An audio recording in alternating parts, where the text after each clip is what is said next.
Cobra Kai. Kidding. Bonsai, I'm the Cobra Kai Kid, and I am joined by Cody, Strike First Media. What's up, guys?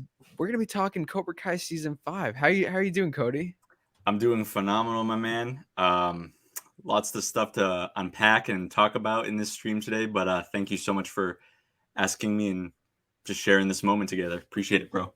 Dude, I love talking to you as always, and I'm very excited. So I don't know about you, but for me, you are the first person I am talking to about season 5. I've not spoken to anybody about it. Today is August 29th, so we got to see it early. Mm-hmm. But this will be coming out after September 9th. So yeah, that's why we're talking like this. But we're gonna be talking about it. Everybody's seen it by now. Yeah. So I guess like first things first, like what did you think?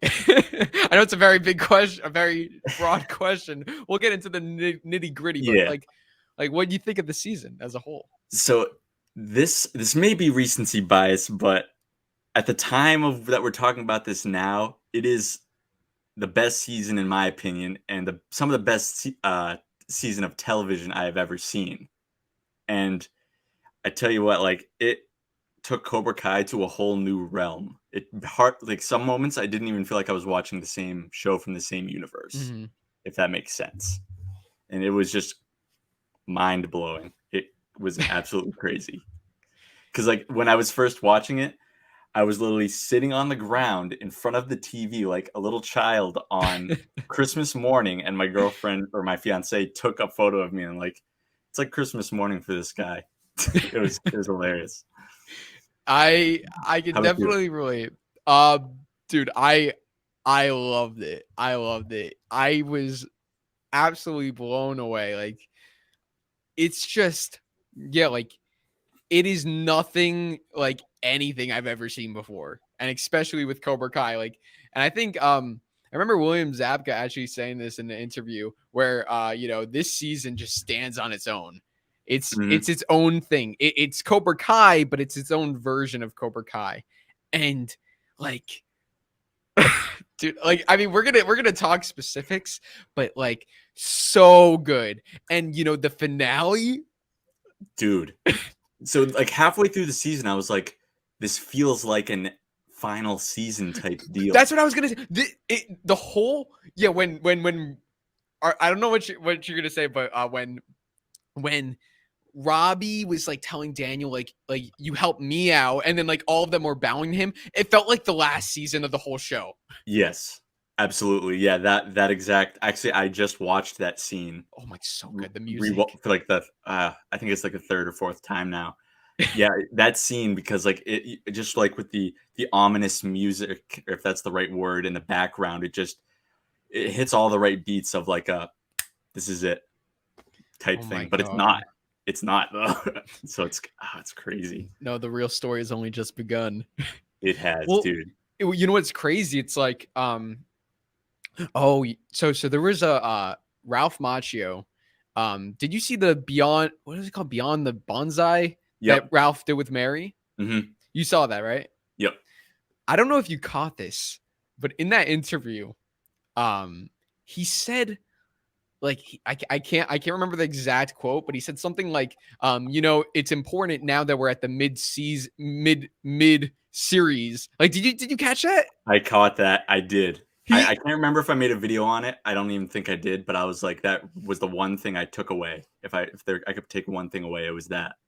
Yeah, that was a big thing. So from that, I mean, like if he's saying 5, I don't think they're going to like 10, but I think mid meaning like full, like 8. I think 8. I think 8's the number. I think because like 4 or 5 being mid, 8.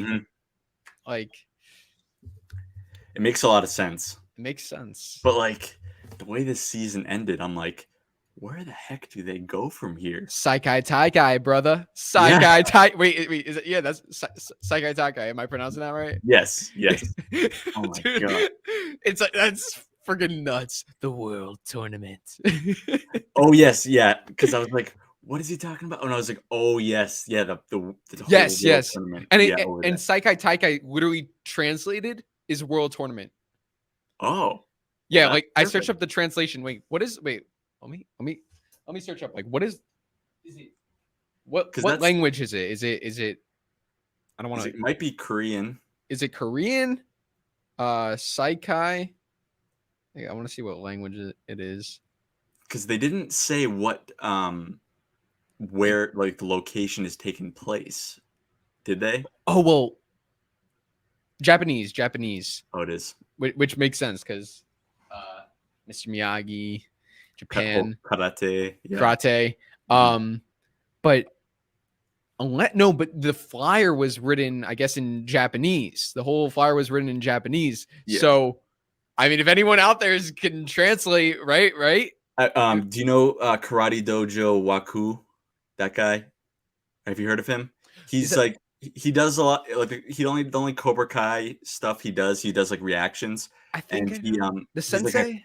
yeah he's like a karate sensei in Japan, and he actually translated the scrolls from season 4. Mm.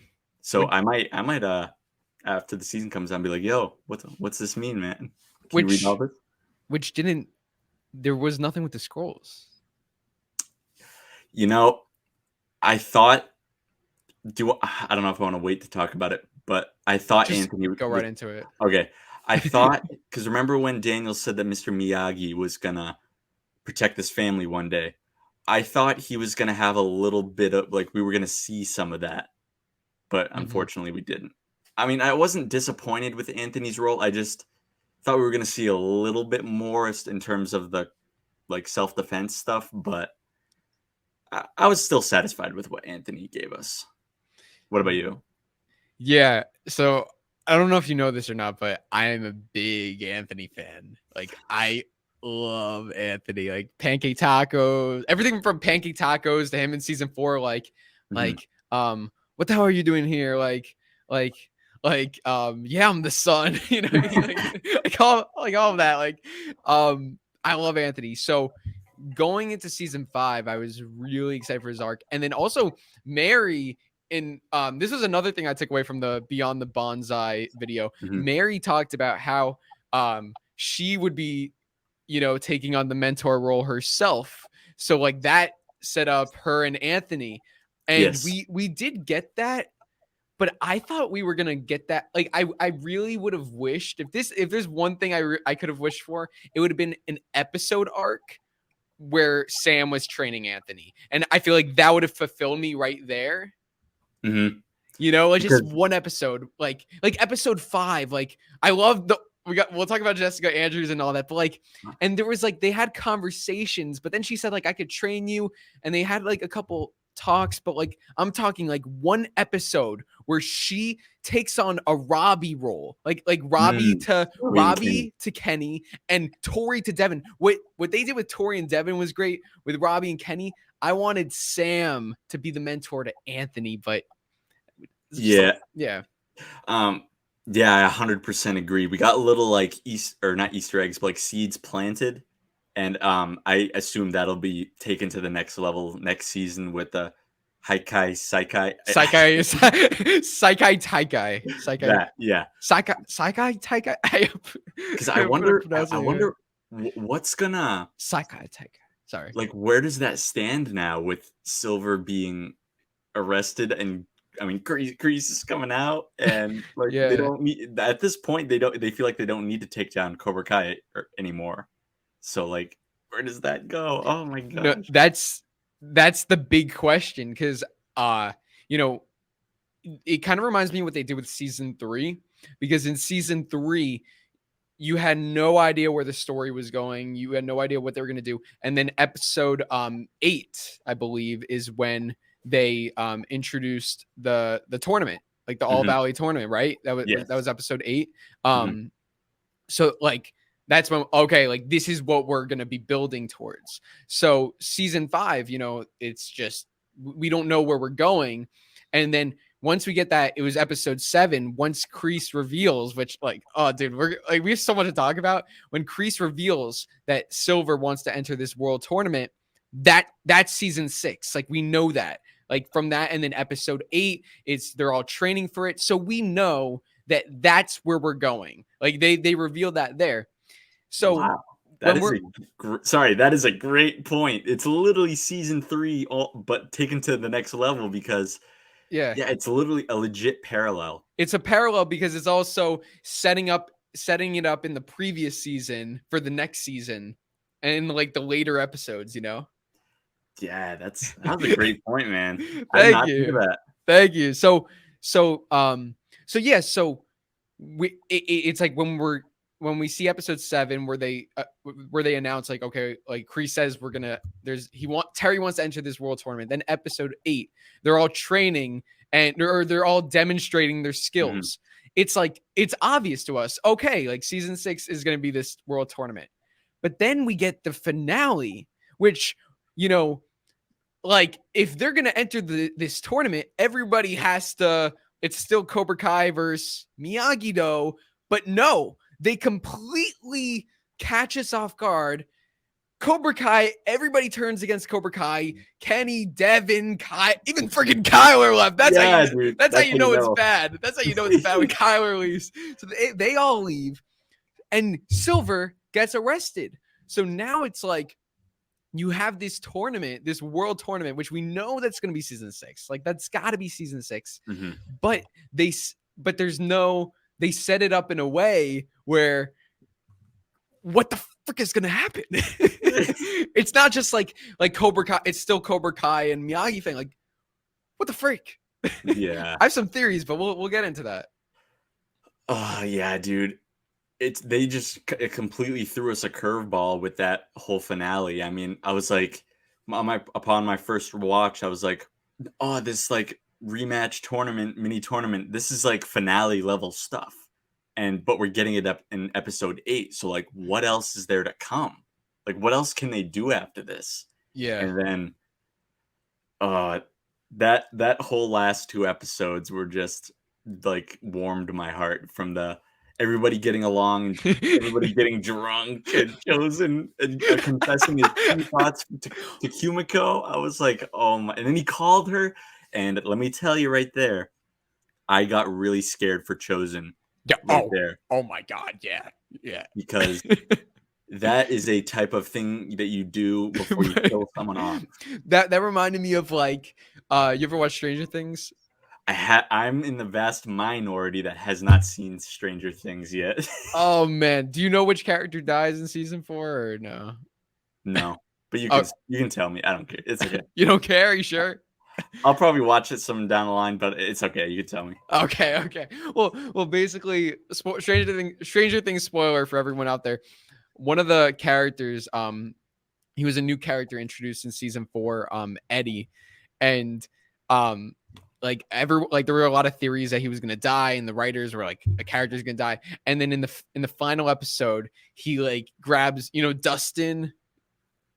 Yeah. I think curly haired kid. So he grabs Dustin and he says, "Never change, always be yourself." Like it was just such a okay, you're dying. Like this is like when they do that last kind of give that last advice or that last phone call with Chozen. It's like it's like, oh God, they're gonna So I thought he was done. I mean, he got sliced in the back. Yeah, because I remember saying so many times, like, Silver is not you can't underestimate him. Like, Chozen had him. I'm not saying he should have killed Chozen or killed Silver, but he should have, he let himself get distracted, and he paid the price by getting his back completely sliced open, and that was mortifying to watch that happen on, looking back onto where we started in season 1. We're here now where guys with ponytails are slicing guys in the back with katanas. The biggest issue in season 1 was rent getting doubled, and now here we are gotta use weapons, and freaking Tyron Woodley's pinky got cut off. This episodes used to end with, "Daniel LaRusso, you doubled my rent." Dun, dun, dun, dun, dun, and Snake. And now we're freaking ambulances everywhere. That's how it ends. It's Sensei, 60 push-ups on my knuckles. Dun, dun, dun. Yeah. Will Miguel do 60 push-ups on his knuckles? Find out next time. I guess should we transition to the Miguel Robbie stuff for a few? Yeah, man. We're gonna just jump Yeah. there's no structure here. We're just nerds going all over the place. I mean, there's so much.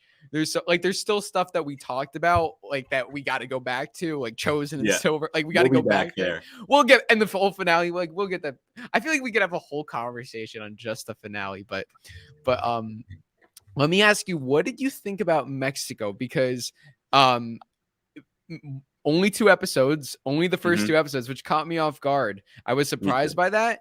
But I actually really love what they did with that. So I'm curious what you thought.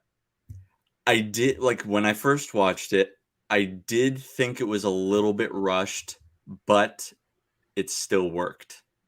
That was my only, like, if you could call it a complaint, not really, but I don't know. I feel like it was kind of perfect because we needed to get the kids back and Johnny back to the valley to pursue this whole Carmen pregnancy stuff and Johnny entering back into the fight in an organic way.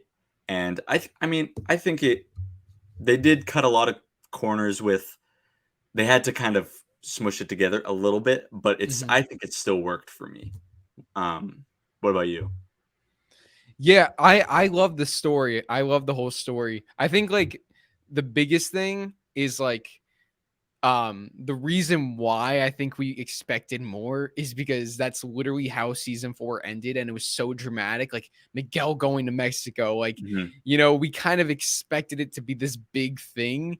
Yeah. And it gets resolved in 2 episodes, but like when in isolation, like because I feel like with this whole show, like with everything in Cobra Kai, like you could always ask for more. There could always be more. Like that's probably the biggest complaint, which isn't a complaint. That's actually like a testament to how good the show is, like that you just want more of something. But I thought the story in isolation was really good because I think all of us expected Miguel to meet his father, for Johnny and Robbie to be a part of that, and for there to be for there to be like drama there. But the result is his father never finds out who he is. Yeah, that's something I kind of wish happened. Shout out to Luis Roberto Guzman, who played He Miguel's was father. good. He was amazing. Wow. But yeah, like He was he was scary. on the photo that had Carmen and Yaya, and I'm like, look down, you mother, look down. I know. But I did wish we saw that unfold, but we don't know how he would have reacted. I also kind of wish we saw Johnny interacting with his dad. That would have gotten very, very interesting. But if that happened, it would have made it longer than it probably could have or should have been if that happened. But it was a good storyline. It had a lot of funny moments, a lot of great moments with Johnny and Robbie. Some moments we've been waiting 5 years to see, and it was just beautiful to see that. Yeah. No, Like I teared up multiple times. Oh my God. The moment that got me is when he takes the pepper and he does this. The freaking Daniel ice breathing technique. And dude, like I was Miyagi-Do theme. I was like going nuts. But then you naturally eat it. Like that. Like, I was getting, of course, vibes. Daniel breaking the 6 pieces of ice, 6 blocks of ice. All 6. Yeah, I wish we got that line too. But like when Chozen's fighting the 6 senseis, he could have been like, "You want me to fight? All 6." All 6. And then Silver's like, "All 6. all 6. Sensei Taguchi."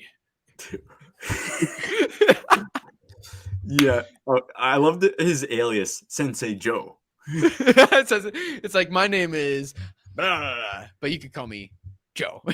Joe. Joe. He had one of my favorite arcs, Chosen.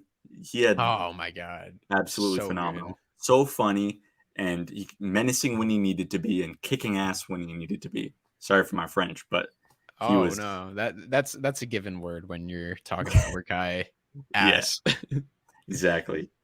But yeah. But Mexico storyline phenomenal. Just wish, I don't know. I guess I don't really wish. It was good. It's good for what it is. I think you tell me if this is how you feel. I think the thing that I mean, I don't want to say because I don't know, but at least for me, maybe for you, I love the story because in a way it's kind of like you know, it's not what we expected, but in a way the lesson, the takeaway from it is, you know, Miguel's father's not in the picture.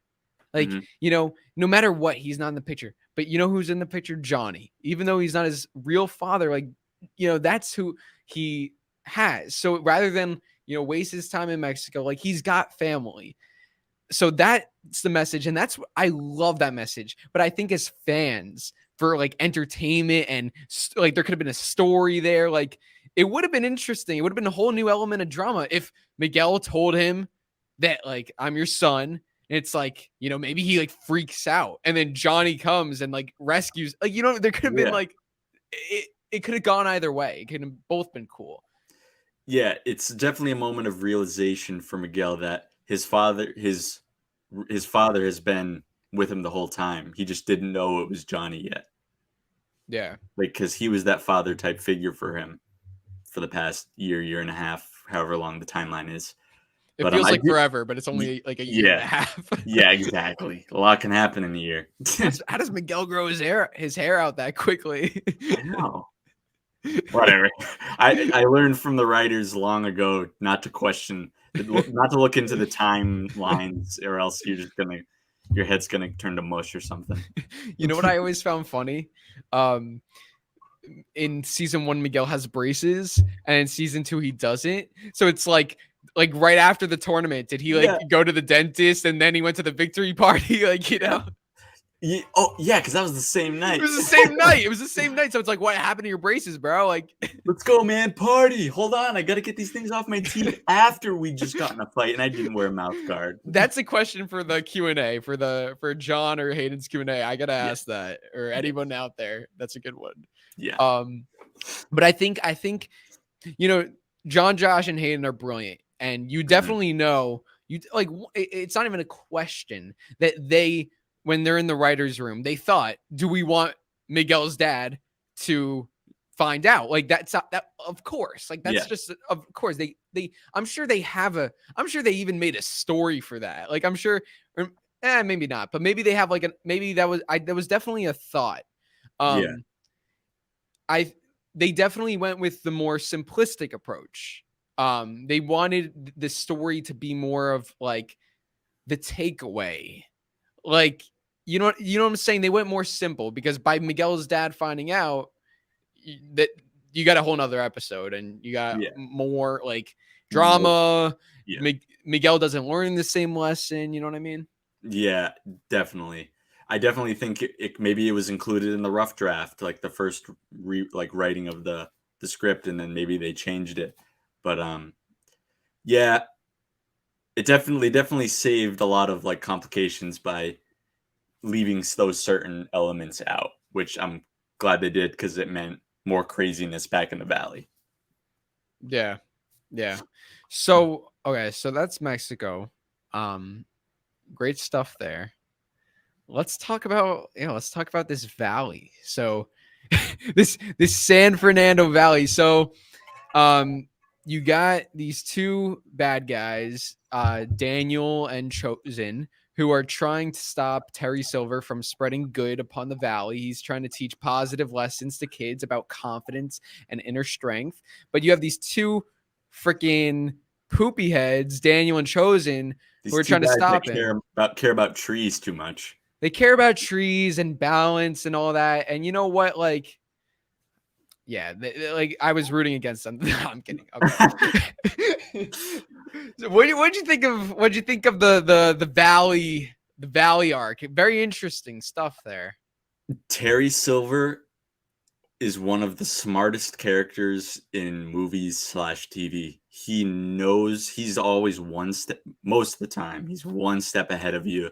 And the way he got into Daniel's head this season absolutely blew my mind, especially with the whole auction scene. Mm, Like, he literally made Daniel look out to be the a hole. yeah. Like, he was brilliant. Shout out to Thomas Ian Griffith His acting is phenomenal. He looks like he's so happy to be back in the role of Terry, and he's loving it.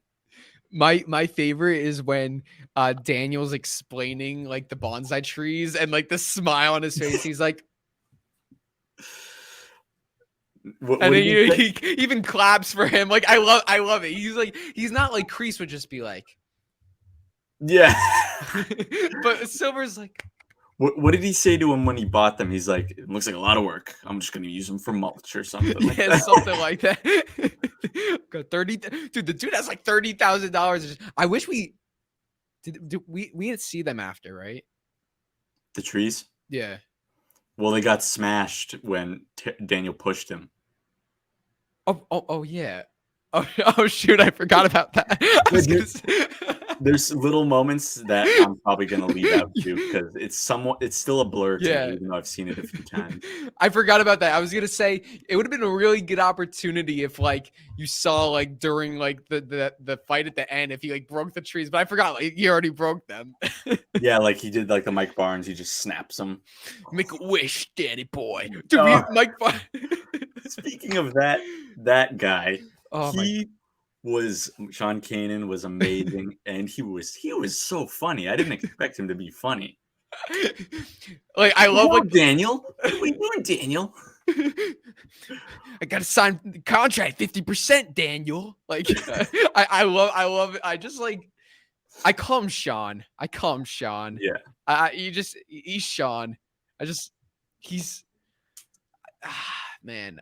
That whole phone call was so funny. He's like, I'm gonna teach that. Did he call him an Italian piece of shit? Yeah. I'm gonna cut his legs off. But in order for me to do my best, I'm gonna need. I was losing my crap when he said that. I was like 50%, buddy. And then when he says 40%, and he looks at Daniel. Oh, yeah. The best part. We'll talk about all of this, but like when Chozen's like, oh, and then someone's like, oh, Barnes is like, oh, you like the blue suede, huh? And then Chozen's like, very comfy. How much? And he's like, and Barnes like, 1,000 or something, and he's like, but for you, $2,000. And he ends up buying it. He buys the couch. Don't get any blood on couch. Like, what the frick? Like the guy, oh my, like he calls, and the look that Barnes gives to Chozen when he sees all of his like friends like beat up. Yeah, he's like. He's like, what the heck, dude? Who the frick is this guy? It's like an assassin from Okinawa. Yeah. Oh god. Oh my. Did you notice this was the goriest season and it had the most F-bombs? Oh, dude, so many F-bombs. I was like, what? I was like, because like as the show is like grown, like, I mean, we know that they're not making the show for kids. Mm-hmm.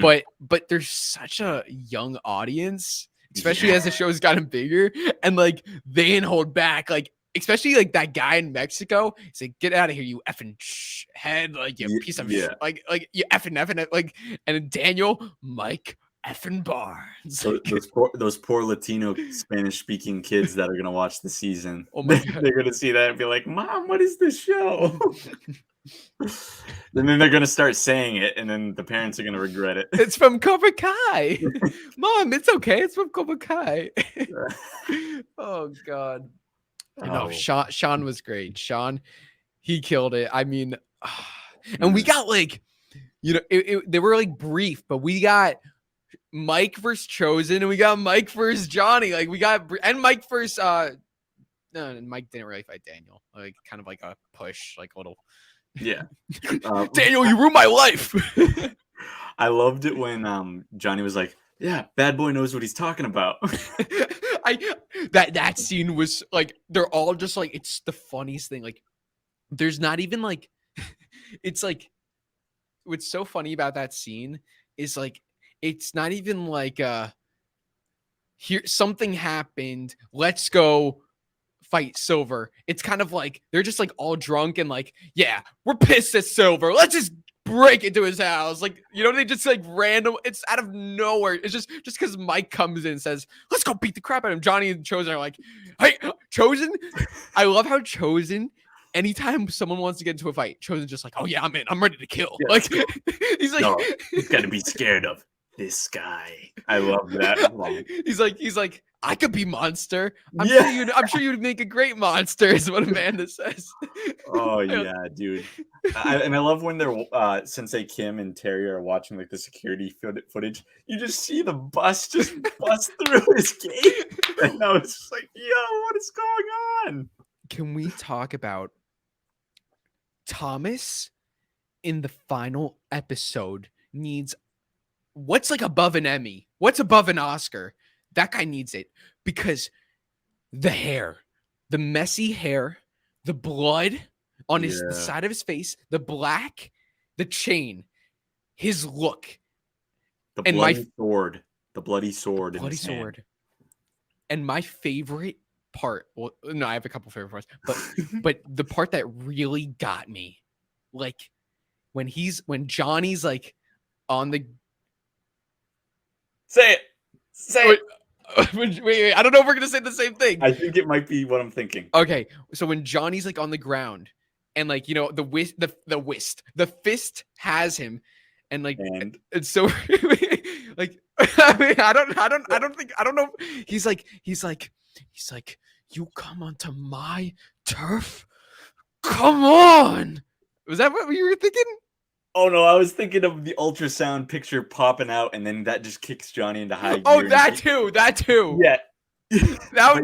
Oh, that was great. That was, oh my God. Like, I love that because like, even though Mike ended up coming to save him, like it wasn't just like Johnny freaking saved himself. Like he just had the strength, and it was him. That was all him. So you know how you said the bonsai trees, like you missed that part, or you kind of had a brain fart? Yeah. That was my case with what you just said about Terry, because I kind of forgot about that. Terry wasn't there. I've only seen that episode once, so I need to rewatch that episode ASAP. Yeah. Because, oh yeah, but Terry, he scared the crap out of me this season.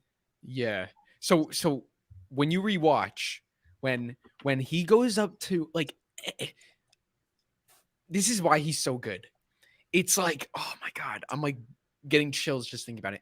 You know, Terry, it's the fact that these men had the audacity to break into his house. So he literally, like, when he says that to Johnny, he's like, you come into my turf? Come on. Like, the way he says, come on. It's like, he's shocked. He's like hurt. He's disrespected. How could you disrespect him? And like, when he's in the dojo talking to the kids, he's like, these senseis broke into my home. He's like,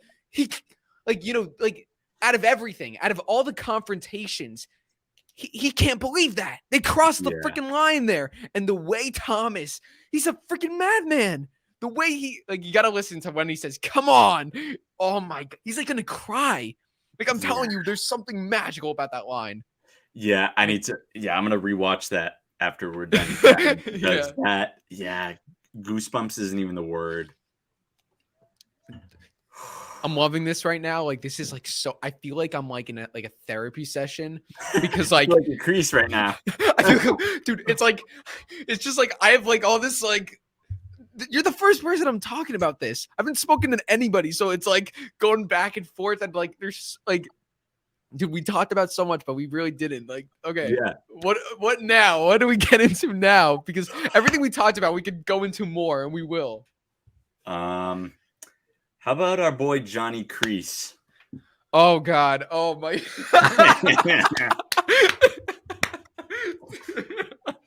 Well, I'm gonna start with this. Oh my God!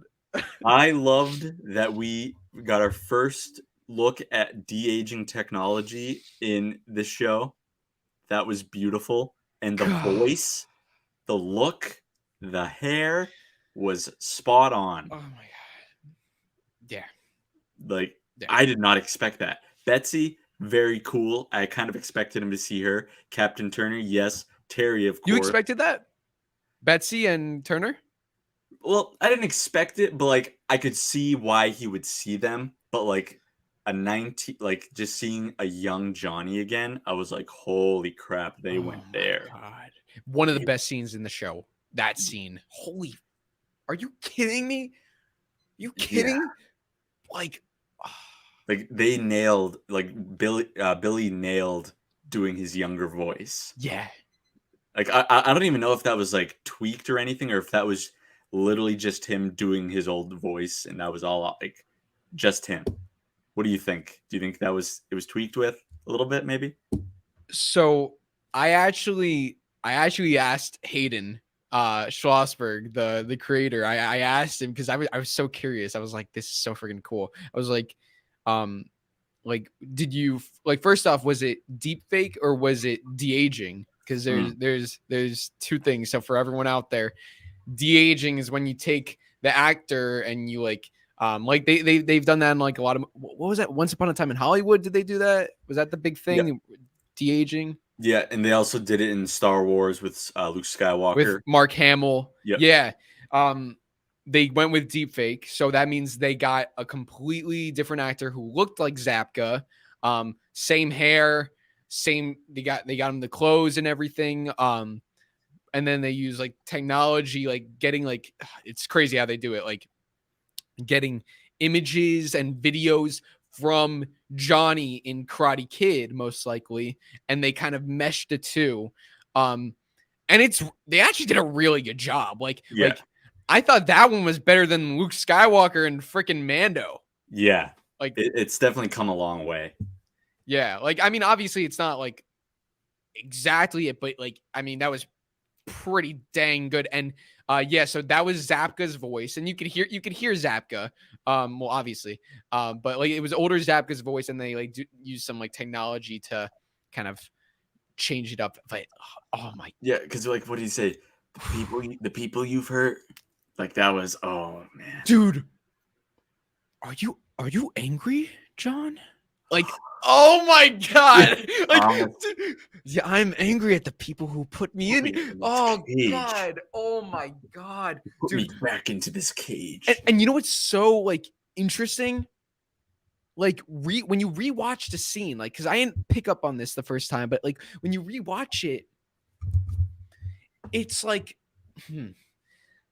the dialogue is like, it's kind of like a dream or like a vision, but the dialogue, like nobody's saying anything like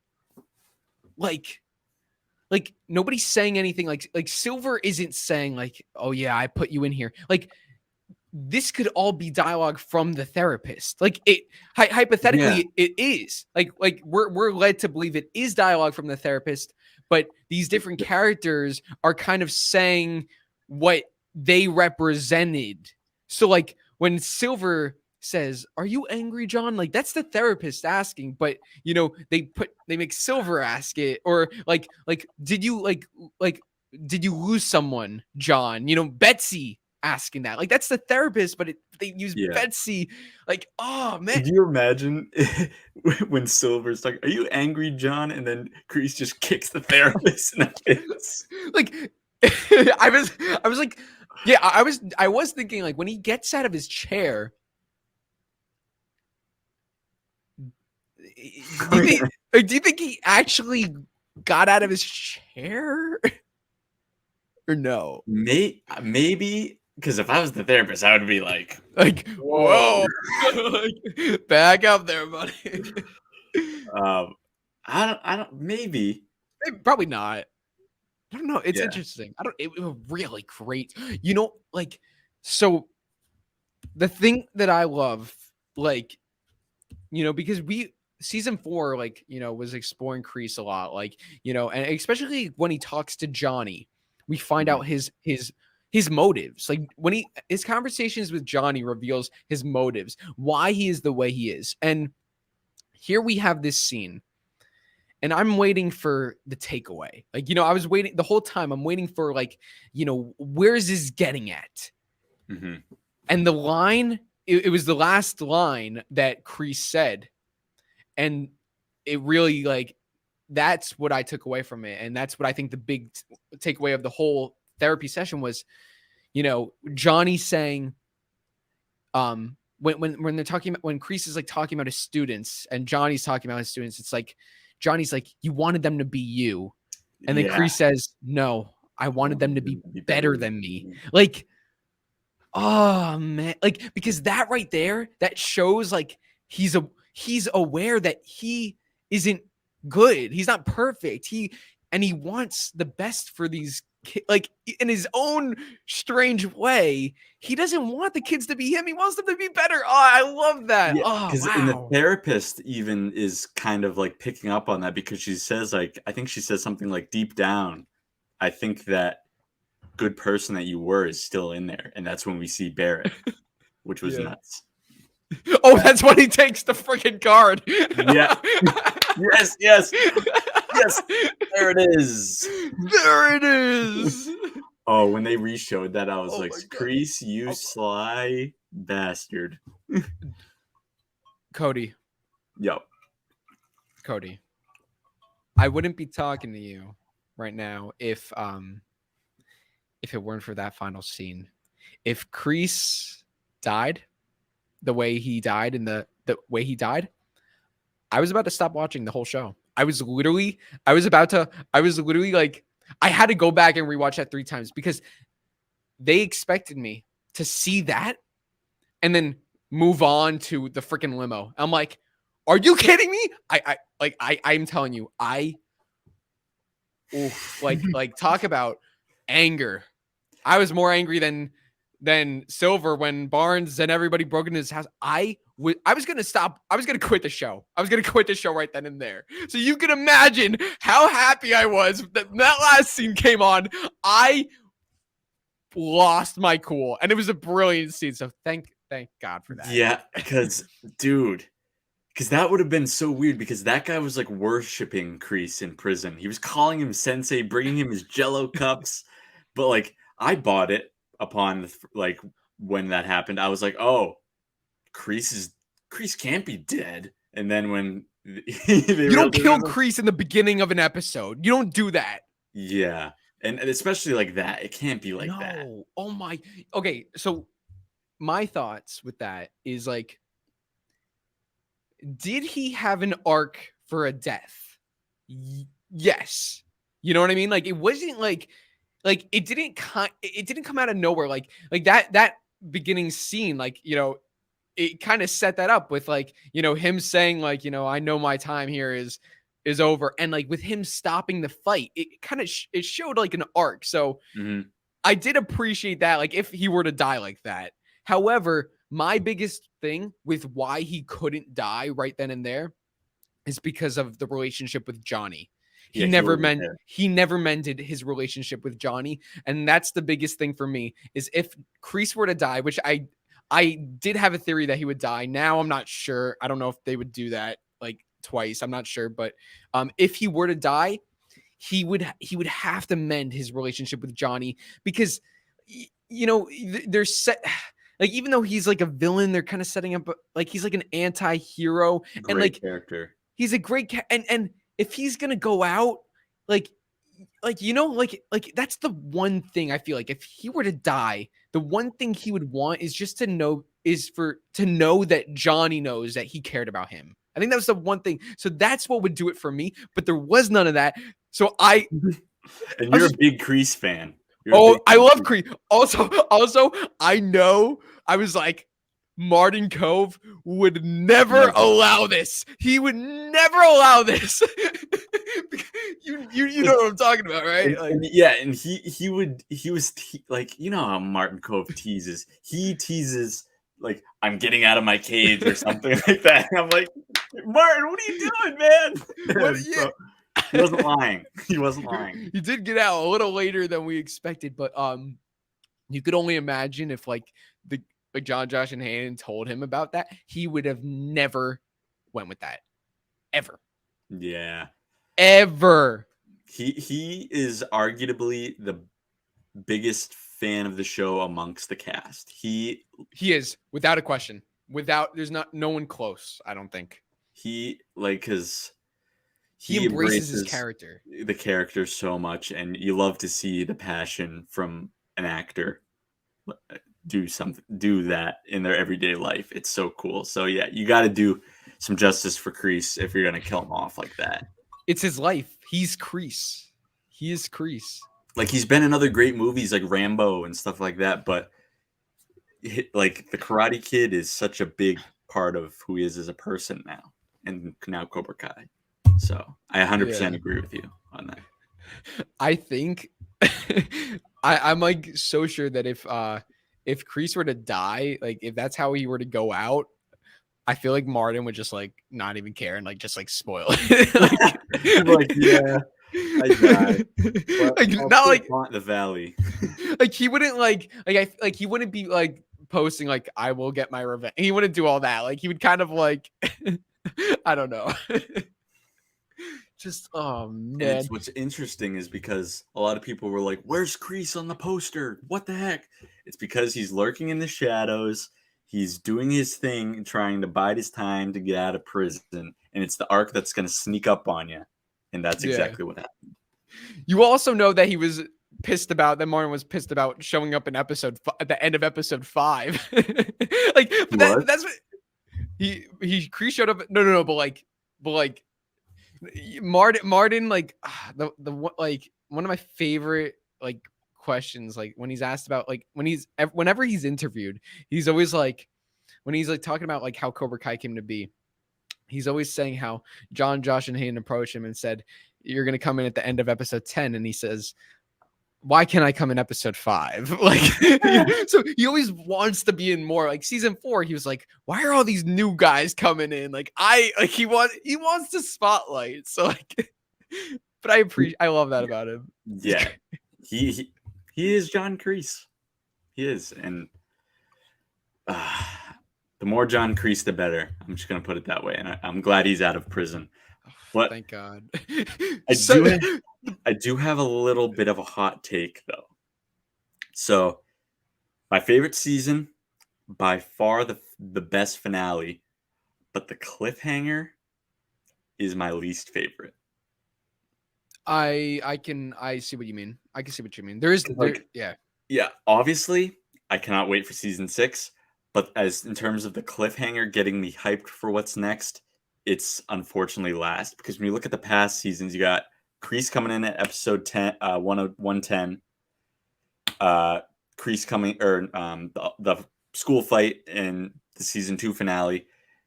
Daniel and Johnny and all the dojos coming together at the end of season 3, and then you got the aftermath of the All Valley, Crease going to jail, Miguel going on fleeing to Mexico at the end of season 4.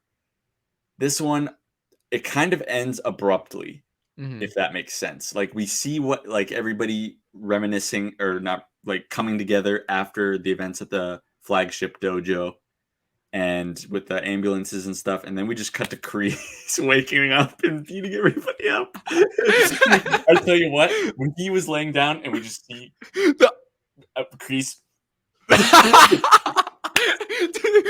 You're like the scene was great, but just Crease waking up and walking out of that prison, and like he's in a western. We know he's a big fan of westerns. Oh my God! It was a great moment, but in terms of cliffhangers, it wasn't the best for me. But it's still an awesome scene. Yeah.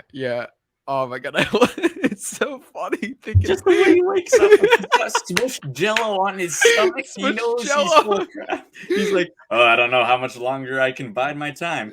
All right, I'll wake up and beat the crap out of all." Do they think to like check his pulse? Like, well, yeah. Didn't he look like pale? Like when he was like lying on the ground, like he looked dead. He like not just like lying down, like his face looked white, like pale. What did he do? Drink a cup, like a shot of bleach or something? How did they even do it? Like it was a fake knife, and how did he get the Jello to splurt? I gotta rewatch that. Wait, no, I've rewatched it, and I did. That's a good question for the writers. Like how did Crease like logistically like did he like what contraption was like under his shirt that like you know what I mean?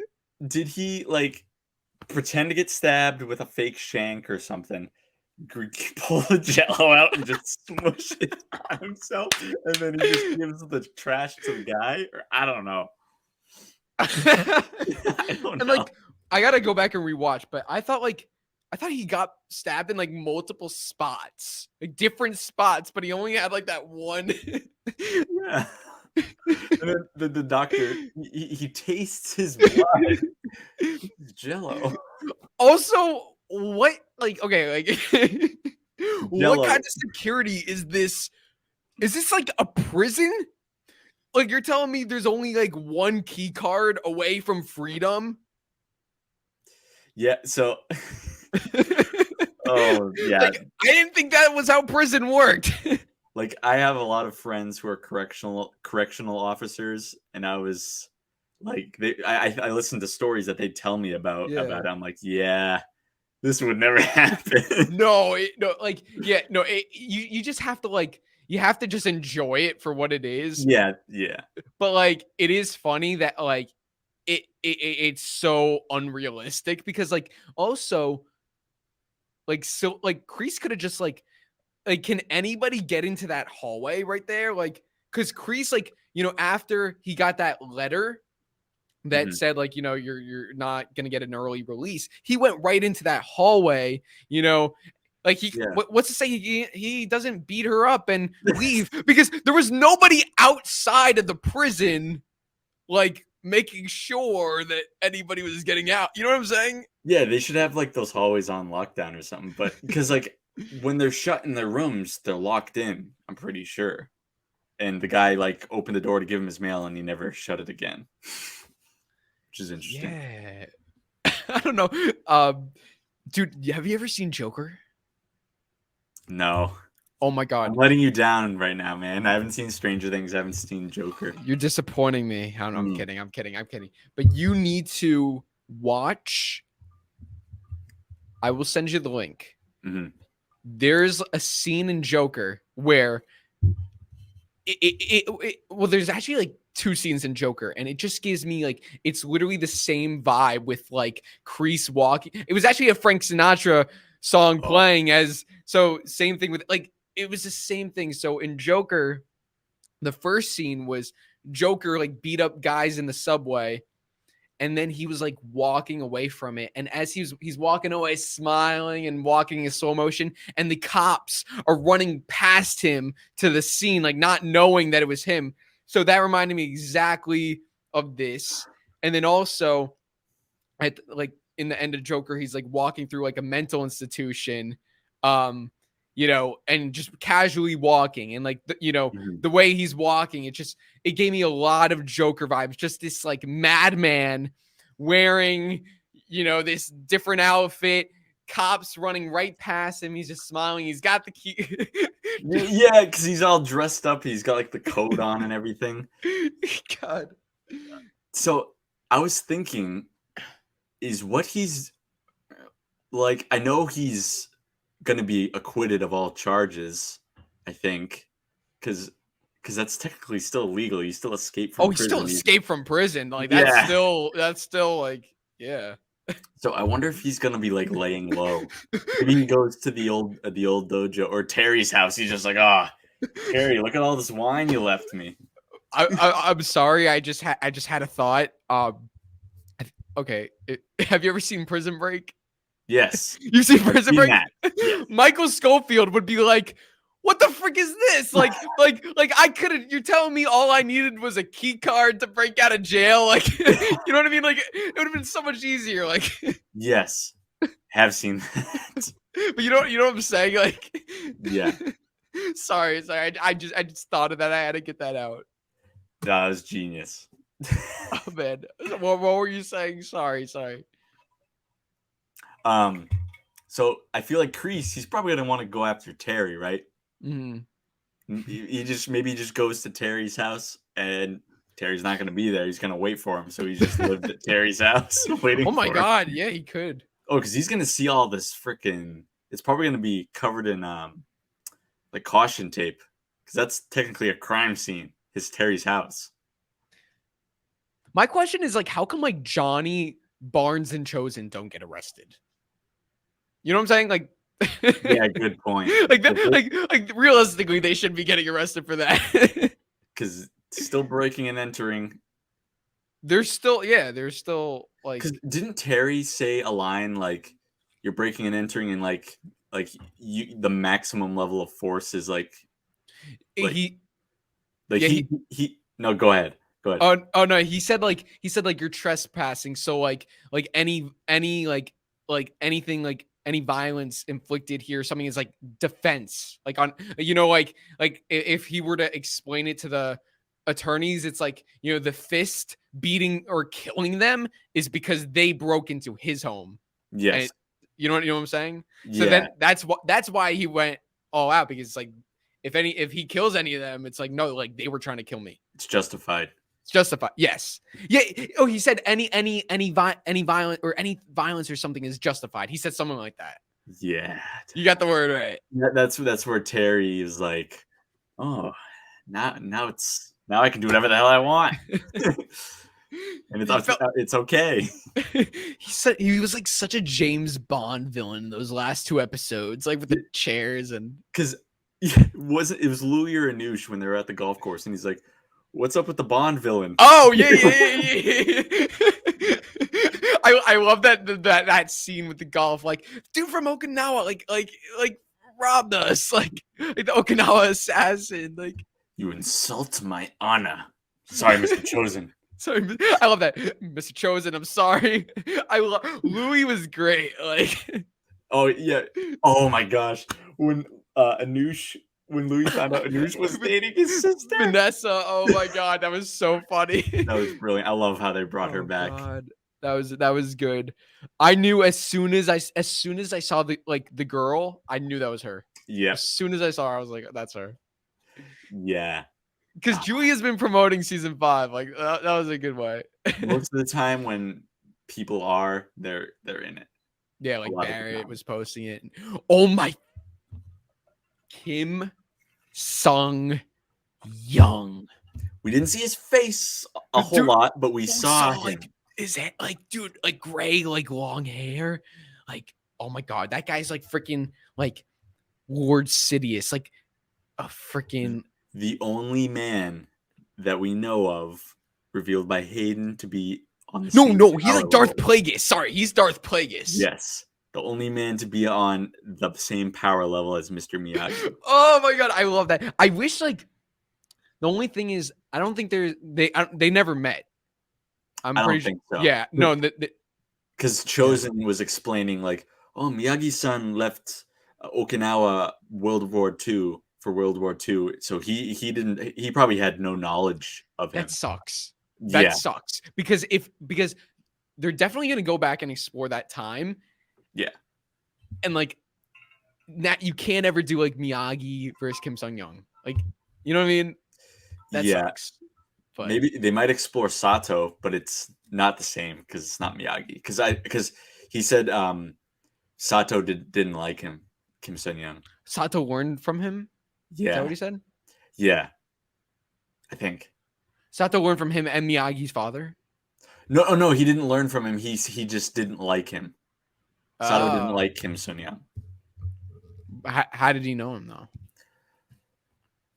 I don't know. I literally just watched the episode too. Yeah, we got to go back but I love how they're like, oh god, the lore. Like, it's like, like, let me just put this like the perspective. Like, there's Dimitri and there's Kim Sung Young. Like, how crazy is this? Like, this universe? It's like the you know what I mean? Yeah, like that's like the top, and Dimitri's like still like should be at the beginning stages, but he's not. But like, it's just, it's crazy, the separation, and that they're still in the same universe. Oh god, it's like, it's nuts. Like, anybody like Bert, there's Bert, and then there's like Kim Sung Young and Mr. Miyagi. Like, you know what I'm saying? They're all like, it's all of the universe. They're all connected, kind of, through this karate. Do you ever just go back and watch the Karate Kid movies, and like when you look at Johnny, you're just like Miguel is going to be coming into contact with this young Johnny Lawrence. It's all so surreal to think about. All the time. Like, I thought this story was over 10 years ago, and we're still going strong, man. Yeah, every time I watch Karate Kid, like, anytime Johnny comes on, like, let's go, Johnny, kick his ass, like show that little twerp, like, you know, I love Johnny. Oh God. Oh, that reminds me of this. No, go ahead. Oh, you go. No, that was just reminded me. Maybe we're saying the same thing. When Johnny and Chosen are talking about Daniel, oh, real pain in the ass. Yeah, I love that. It's like, yeah, they're like both like saying like how they tormented him. Like, I fought him to death. What are you, a ghost then? No, Danielson showed me mercy. So good, dude.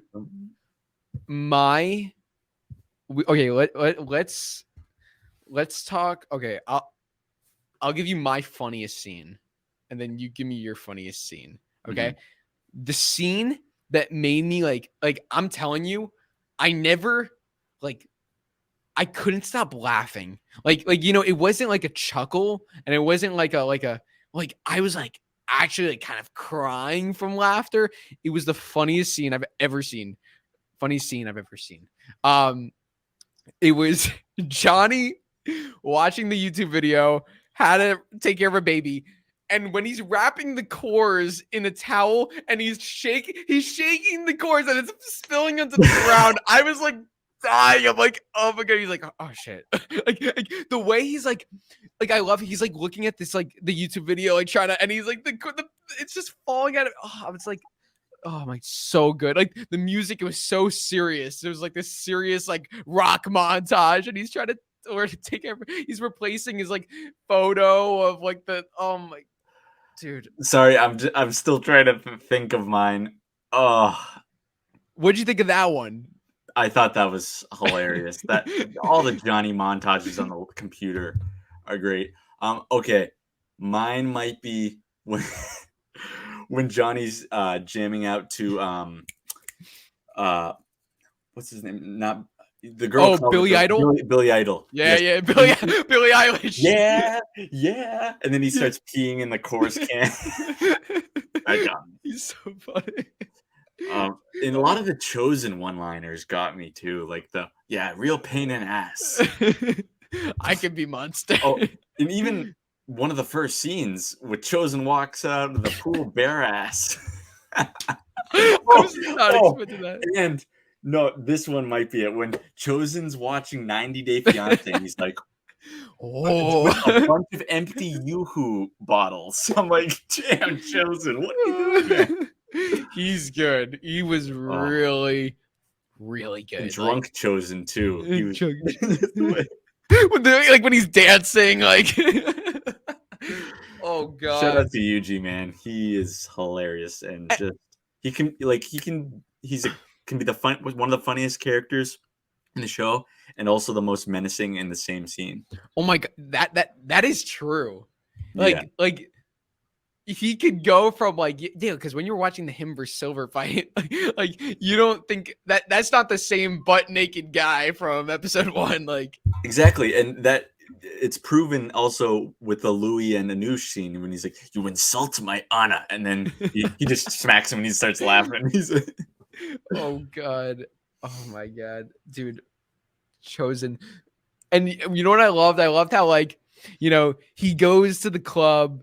Like he's literally the fifth wheel. It's Johnny and Carmen, Dan, Amanda, but he's still like he gets himself in there. He's still partying up. Like you know what I mean? It's like here this guy comes from Okinawa and he's like partying. It's just funny. It's just like just think of the whole situation. Like the dude drops everything. Yeah. And like no wife, no kids. He just drops everything to like party it up with Daniel, and oh God, it's so funny. Now, I know there's probably many, but what scene literally got you on the edge or full out tears? Oh, Sam and Miguel's breakup. I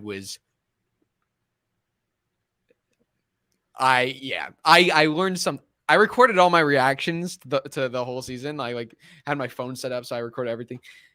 I learned that I'm a very ugly crier, and it was so the breakup was really emotional. Yes, it really was, dude. But what got it for me, and this is what gets anytime Miguel cries, I cry. Anytime. Just seeing the tears on Miggy, because Miggy never cries. So it's like when he does cry, it's like, I love you too, Robbie. That was sad, but Miguel's reaction to it got me. And it's the fact that I mean, you know, we've all experienced love and heartbreak. So, you know, it's like, and I was able to, like, you know, you have a lot of moments in life where, like, you try to be strong, and then, like, as soon as you leave, you just have to let it out. And, like, the fact that, like, you know, he's keeping it strong in front of Sam, and as soon as he walks away from her, like, she's still in the frame, she's still there, but his back is to her, and he's crying. Like, as soon as he turns, he starts. As soon as he turns, and the music. Oh my God, Sam and Robbie's theme on acoustic guitars. Well, Sam and Miguel's theme, but like on acoustic, the chords. That's the one violins. of my favorite themes is like, and it happens throughout the season, like almost every time they're on screen together. The acoustic guitars. And it's their theme, that theme, just listening to that will get you in the feels every time. Let's go. Break it down. Ready? Here we go. Well, I don't have the let's see what we got. We need that on Spotify or iTunes, wherever, because we don't have it.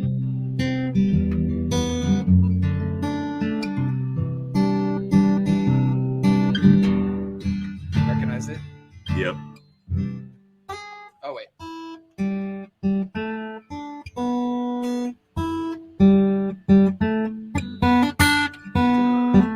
I still hear it.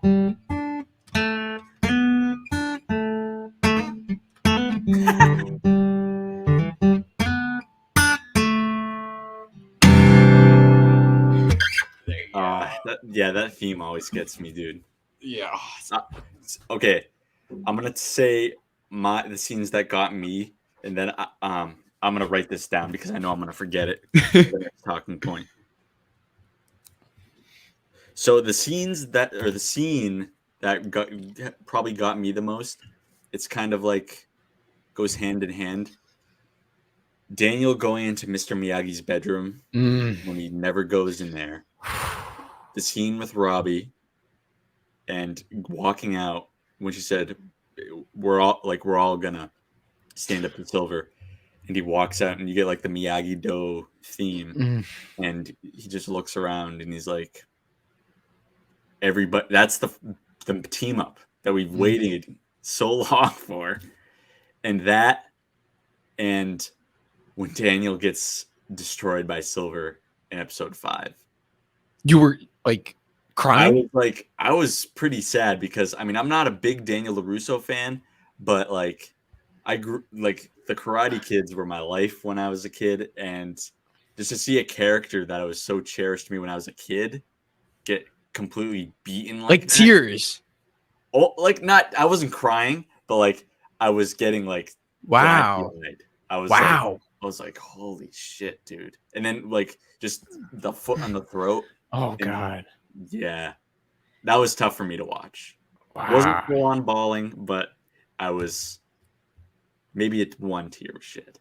Maybe. Wow. Yeah, I was more like shocked. I was more like, what the but I wasn't like crying, but like that's pretty, like, no, I like, nothing to be ashamed of, dude. I cry everywhere. But like I love that you cried. Like, you know, it shows where your true, like, you know, passions, like, you know, you care, like, even you didn't really think maybe you cared about Daniel so much, but that shows you really how much you care for him. Yeah, exactly. And the moment where he's punching the the wall, and then just that's blood. So what? And it's his. And then oh my gosh, man. Like, I was in so many different emotions. I was fear, sadness, and hype at the same time. And I was literally laying in my bed watching it. Fiance sleeping next to me, so I'm trying not to scream and freak out while I'm watching it. Yeah. Oh, yeah, it was absolutely bananas, dude. That was a great mid-season finale. One of the best mid-season finales of the whole, like, you know, of Cobra Kai. Like, you know, Miguel and Robbie's fight. Them, oh my god, them making up. I love them. I love them. That part made me almost cry too, man. Jeez. I know. Oh my god, like, oh god. I love how like they just like. It's just so funny how they just like just that just they like they're both like just like living in opposite houses, and Johnny's like, come on, like go fight, and then they just fight. Like, you know what I mean? Like the air horn. What's going on? Shut the hell up, dirtbag! Beat it. Yeah. How come nobody like wait like the whole time when I saw that party in episode 8, it was like, what about the freaking neighbors? Like you would think someone would like get a noise complaint. Like this isn't like in an apartment. It's like they're using the whole like the courtyard with all these kids underage drinking. Like in what world is that possible? Like, yeah, dude. wasn't even that like a random like abandoned like beach or something. It was literally like an apartment complex with that guy there, and like yeah, exactly. So they could have like he could have been the Greg of this season. Y'all gonna get arrested for underage drinking. Yeah. Stingray, dude. Stingray was a boss. I freaking loved him. Oh my god. Granted, he was beating up kids again. He still got some moves, man. Shout out to Paul Walter Hauser, dude. God. He was whooping that ass. Dude, beginning of episode 5 gave me chills when he walks into the dojo and Silver is like, this man is what Cobra Kai is about. Like, you know, because it's like, oh god, because Stingray's like, you can see Stingray's terrified of him. Yeah. And like, and Silver's like, Silver knows that like, you know, Stingray has all this dirt on him. So it's like the fact that like Silver is like telling all of his students, like, this man demonstrates honor, strength, courage, like, you know, and Stingray's just like, it's like all a facade, but I love it. Like how he's announcing it to all the kids. Oh god. And we got the Cobra mobile back. Got the Cobra mobile back. Come with me, Come with me if you want to live, Mr. LaRusso. Like, oh my god. Yes. Dude. Oh my. Yes, Stingray got a bigger arc than I thought he was going to, and he had a phenomenal one. Dude, I was literally terrified for Carmen and Amanda's life and the baby's life when the freaking car drives up. They look outside. It's Cobra Kai. I was like, what?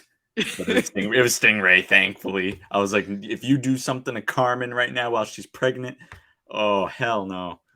So if I'm being honest with you, when I first watched it, like, there's so much happening in that episode. Like, I kind of forgot about that like part. So like when I rewatched the finale and she said, and that scene happened where she's like, it's Cobra Kai. I'm like, oh, it was Stingray. Like that's why she thought it was Cobra Kai, because of the car. Like I didn't like when they were in the car with Stingray, I didn't even like think of like, oh, like Cobra Kai. Like, you know, there's too much. That was too much to connect. It was like, how did we get here? Yeah, it's like how would you like? It's with everything going on, it's like hard to in the moment be like, oh, they thought it was Cobra Kai because there was a Cobra Kai car, because I knew right away that was Stingray. I wasn't thinking Cobra Kai, I was thinking Stingray, but they thought Cobra Kai because of the car. Yeah, so I've been saying this for a while. Like sometimes the second watch of a show or a season is just as, if not more important than the first one, because the first one you're kind of like, holy crap, this is happening, that's happening, this is happening, and then the second time you know what's coming, so you almost pay attention a little bit more.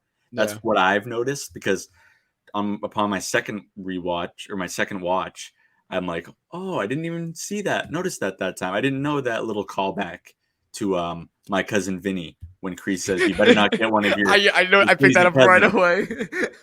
I didn't notice that the first time, and it's crazy how much little Easter eggs are thrown in there. It's phenomenal. Dude, I could tell you this right now.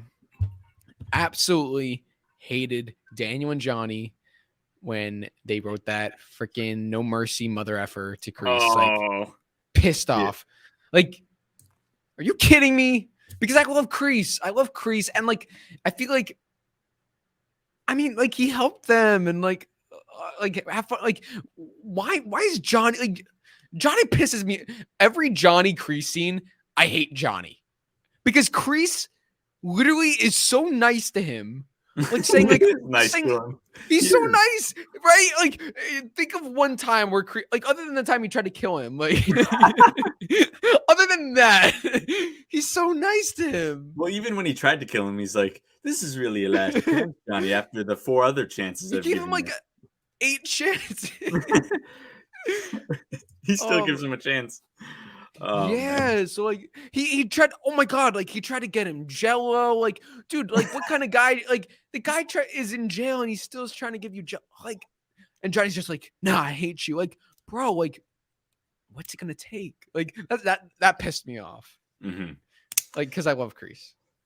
Speaking of the one thing that I really did not like is for the tournament, Kenny beating Hawk. I know it served the plot, but I did not like that. This one move that Silver taught Kenny the day before, and he's able to successfully penetrate Hawk like that. I don't know. I just wasn't a huge fan of that. What do you think about it? Yes, so that's that. I definitely can see what you mean about that, because with the trailer, when the trailer came out and we saw that mini tournament, first off, I'm glad that that wasn't the finale. Me too. Because the trailer, when we saw it in the episode, it was definitely a lot more hype. It was a lot bigger than I thought it would be. But the trailer, like, listen, I love Devin and I love Kenny. Like, I love them. Yeah. But there's no world where they beat Hawk and Sam. There's no world. There's just no way. Like, it doesn't matter. It just, you're not beating them. So that's why, like, when I saw that in the trailer, I'm like, okay, but like, someone's got to win. Yeah, no, it's like it's gonna be Hawk and Sam. Now here's my thoughts with the Kenny Hawk fight. Hawk definitely would have won the fight.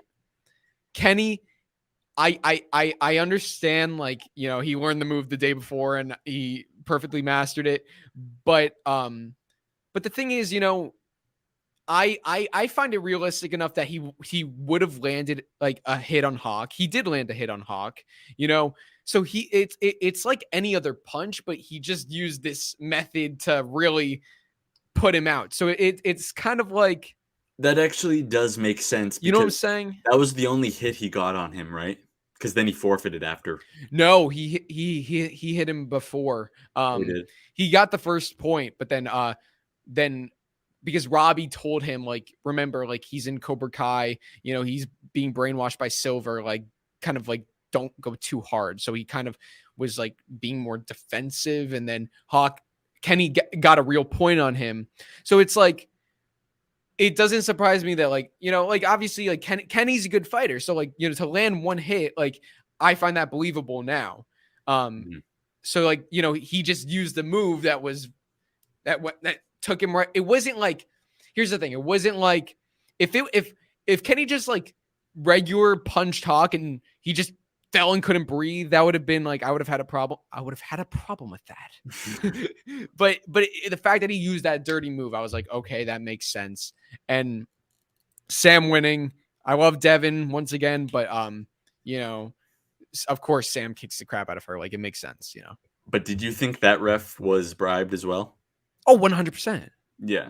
Oh, yeah, that's not even quite, but it was like so, like, my thing is, like, at least the other ref from the All Valley was subtle about it. Like, this was like blatant. It was so blatant. Like, I was like, wouldn't anybody on the board like see like the constant, it's like they were right there. Wouldn't they see the constant inconsistencies of like these guys were ambassadors for the greatest karate tournament in the entire world. And you're telling me, like, the guy literally took like 30 minutes to like declare Sam the winner. Like, yeah, like she had to definitively like literally like kick the crap out of her to prove that it was a point. Like, at least Hawk won without like the ref wasn't like, the ref was very like chill about that, or the ref was like this ref was just so obvious. Like, I'm just like kind of like kept looking at Silver, kept calling the most Silver's like this, like, nice job. It's like they're right there. Like, how do you not see this? This isn't like a ginormous arena like the All Valley arena. This is a much smaller scale that we're working with here, with a lot less people, no crowd, so it's so much more obvious to see the ref go, and then Silver. It's like, it'd be funny. It'd be so funny. Is like, I could picture like a little funny, like little skit, or like, I do the Kai tunes. So like something where like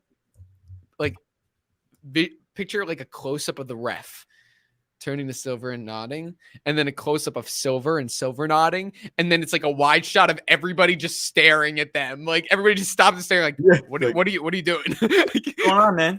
Like they're all like, we saw that. You kind of just that was when that happened, episode 8, because that happened episode 8, I was like, hell yeah, like, what the frick is episode 9 and 10? That whole party, the whole time at the party, I don't know about you, I was like waiting.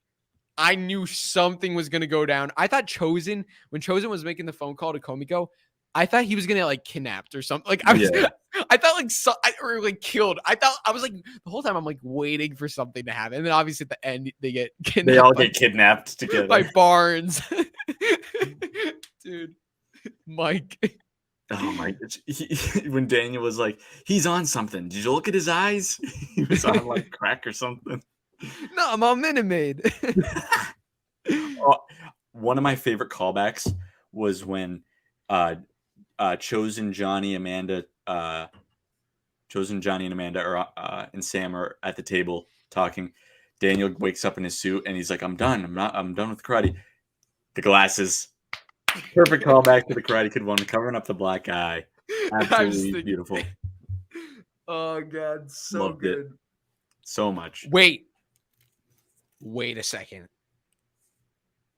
I need to ask you something. I don't know if you'll remember this. In the trailer, Chozen says, if we don't all we have fought for will be a memory. Johnny got that line. What was so you think like, well, yeah, like, I don't know.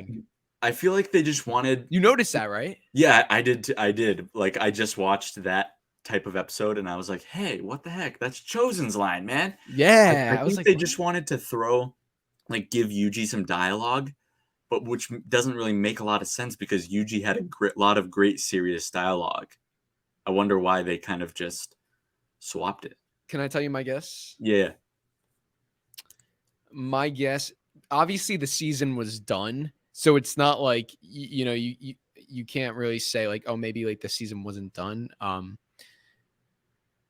There's a possibility that they all voiced, like Daniel voiced all of those lines for the voiceover, even Johnny and Chozen, and then like everyone voiced all of the lines, and then they like kind of edited what sounded the best. Yeah. So maybe Chozen did say all of those lines, but then they chose not to go with that. You know what I mean? Yeah. Like, he didn't go into like ADR and just say Johnny's line. Like, he recorded that for that scene. You know what I'm saying? Yeah. That definitely makes sense. It's like Chozen, like, we know where is he? Like, Seattle? He was in Seattle, UG? Yeah. It's like, we know you're in Seattle, but can you just fly on down? We just need you to ADR this one line for the trailer. It's like, if all we have fought for something. Wow, God, what's the line? All we have fought for will be a memory.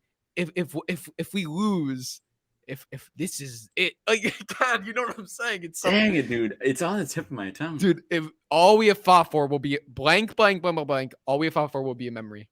If God, this is like, we gotta figure this out. You're playing the trailer. Yeah. I've had enough of this. Had enough of this. Quiet. Okay, wait. Before you play it, what's our final guess? Your final guess and my final guess before we play it.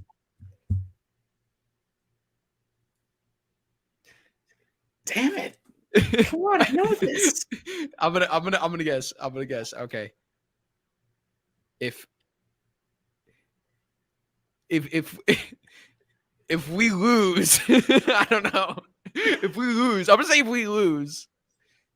Oh, I remember it. If this continues, all that we have fought for will not even be memory. Oh, is it if this continues? Yes. Oh my god. Dang, so close. Okay, if we lose, if we continue. So I get the words mixed up. Yeah. You want me to play it still? Sure. Where did this even happen? Hold on. I'll mute myself so it's not just playing. Yeah. I don't know, but if we continue, all that we have fought for will be a memory. But Johnny says that. Interesting decision. Maybe they just liked how Zapka said the line. Who knows?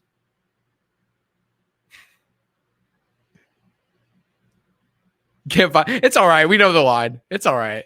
It's all right. We know it. We know we know it. They know it. It's all good. It's all good, man.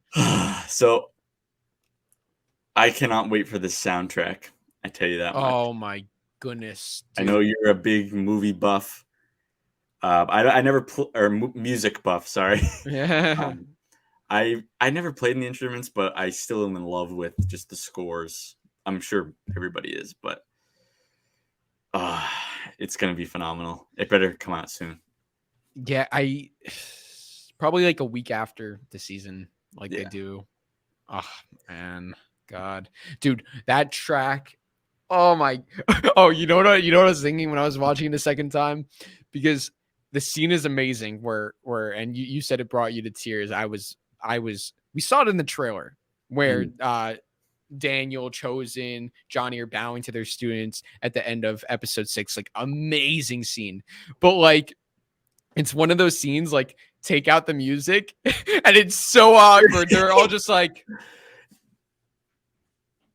cricket, like bow. It's the most, like, the music is so triumphant. Like, Daniel's just there. It's just like a big staring thing. Like, movies would be and TV would be a lot more dull if there was no score. Especially Cobra Kai. I would, it'd be funny if like someone like re-edited Cobra Kai with no music, like the whole thing. I would definitely watch that, but it like I don't know if I would feel the same. Like, imagine the season 3 finale with no music. Like, they're all just like. Just grunting, grown men grunting. Oh, I was thinking like with like In the Air Tonight, like the finale. Like, oh yeah, that they're all just like. I thought you meant the Crease, Daniel and Johnny fight with no duel of the snakes. I couldn't imagine that. Oh my god, yeah, like when they're getting ready to like fight each other, it's just like you hear like footsteps and like. Oh man. Or like there's so many scenes, like even like when Crease is like, "You've made your choice, Johnny, and you are gonna regret it," and he puts on the sunglasses. Like, imagine no music. It's just like walks off, no dun dun dun dun dun. Yes. Silence. Oh man, it's so much. Okay, we have to talk about Chozen versus Silver. Like, this is what we've been waiting for, and I have to say this. For a rivalry that had no history before this, no history, they did a effing. I don't like to curse. You could curse if you want. Yeah, no, I'm just. I try not to, but sometimes it just slips. Sometimes you got it. I say some words, but yeah. But they freaking. When you get to that finale and they're fighting, it's not like this, like, it's not like a random, like fan service, Chozen versus, like, there's a rivalry there. And like that episode 2, like when you go back and rewatch episode 2, and Silver is showing Chosen the swords, it foreshadows the freaking fight. Took the words right out of my mouth. Brilliant. Oh, God. Oh, and because when Chosen tried to bring the size into the nightclub, you can pick them up on your way out. Yeah, dude, that that has been a huge topic all like in the off season, and a lot of people were like, "Oh, Chosen's gonna wax Silver to the floor." He did take him out. It took a lot of effort, but Silver got the last laugh with that, and that's something you got to watch out for with Silver. He's not going to play by the rules. He's always got a trick up his sleeve. Say it with me, Cody. I'm not afraid to kill. See, I've only seen that episode once. Oh, okay. So it's all right. When we do part 2, if we do a part 2 to this, we'll do part 2. I will be prepared. All right. His response: I'm not afraid to die, Silver. Like, dude, are you kidding me? So Chosen says, I'm not afraid to kill. And Silver says, with his sword, I'm not afraid to die. Like, are you free? Like, this is the same, like, show as, like, I ain't call her a bitch. I said she was bitching at me. Like, this is the same show. Like, it's nuts. Like, we had some of the funniest moments I've ever, that literally have me cackling. And some of the most intense, emotional moments where I'm on the edge of my seat wondering if one of these beloved characters from my childhood are going to die. Oh my God. I thought Chosen was done. I thought he was done. I mean, especially after he got stabbed the whole episode until he came back, I was convinced he was dead. Because he got sliced in the arm and then like, I can't remember what happened. Shoulder, leg, back. It was back. What happened? Because I can't, it's a little fuzzy. What happened that made him turn his back? He heard, I think it was like Johnny or something. So like Chosen or there was like a noise and he turned around. So then Silver split. And like, he didn't like cut him all the way through, but it was a big cut. I mean, like, went right through his. I mean, he was. The dude was bleeding out. Like, I don't know how he was saved without an ambulance. I don't know how either. Like, he just came out of that limo all fine. Like, no, like, that's a little weird. He was bleeding out. Like, literally, you saw the pool of blood. He was bleeding out. Yeah. It was. I was like, R.I.P. Chosen, dude. Oh my God. I was. Yeah, I was like not tears, but like I was just shook. Yeah, I wasn't tears because it wasn't really like it wasn't like an emotion. It was more like a no. Holy crap, that just happened. Like Crease. I wasn't crying. Crease, I wasn't crying because I was so in shock that they did that. I can't even begin to tell you how many F-bombs like I used. It was like, no, it wasn't shock. It was shock, but I was also really pissed off. Anger. I was so angry. I was like, I was about to stop watching the show. I was going to quit. I was going to like stop everything. I was like, that's how much I love Crease. And I'm not saying you can't kill him off, but like, not like that. The right way. The right way. It was like, God, so Jello. His eyes opening like oh God. That's brilliant. So good. Oh. Dude, that first shot of when I don't know if you remember, but like when it okay. Chosen and Silver get their weapons, they're ready to fight each other in the sword room. Then it cuts to Johnny fighting the fist. Then it cuts like 30 seconds later, it cuts right back to Chosen and Silver. And now this is when they're making their way outside. That shot, it's like there's like a little mist, and it's like the camera panning. The music is like, oh, it's like oh God, and Silver's like holding the sword, and like Chosen, like, dude, Chosen was at a disadvantage with freaking size. Like, I mean, come on, like, yeah, because And I watched that scene on a laptop. I gotta watch that on a big screen. Oh yeah, view. definitely. So, but yeah, Silver had the length and Yeah. the size. Yeah, you're kind of limited with those. Remember when Chosen was like, they are for blocking and stabbing and gouging. Yeah. Oh god. Yeah, literally. And I mean, Silver had a freaking dude. Who would have thought we would have seen like no? I don't think anybody was expecting a weapon fight like to the death. Like, And it's funny now because at the time of this recording on Twitter, John and Hayden are teasing the fandom like crazy with the which characters are related to who in the Miyagi verse. Spoiler, they're all related to each other. now we know who's related: Jessica and Amanda. So it's not just that dude. I was. What was your first reaction to that? No way! that was my reaction. Can I tell you my reaction? Yeah. Or I'll show you. Ready? This was my reaction.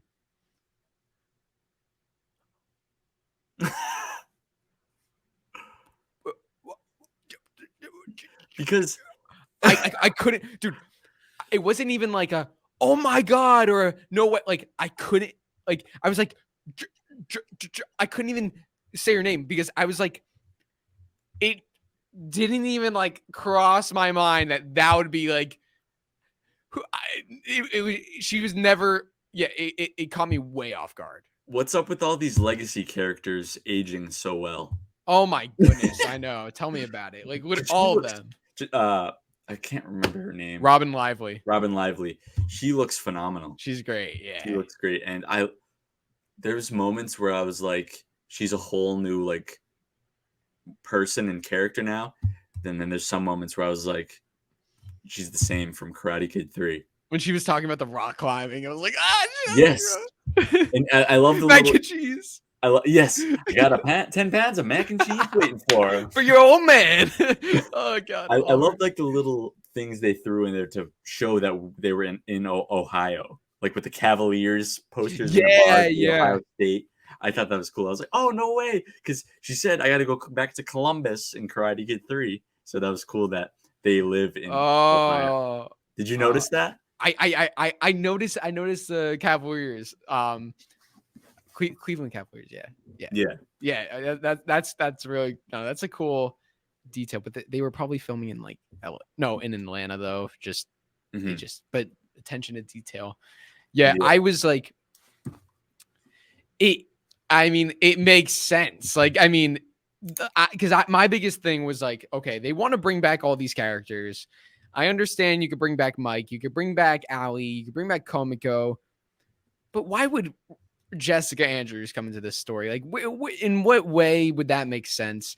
And this was like never in a million years would I think they were just friends. Daniel and Jesse were just friends. Yep.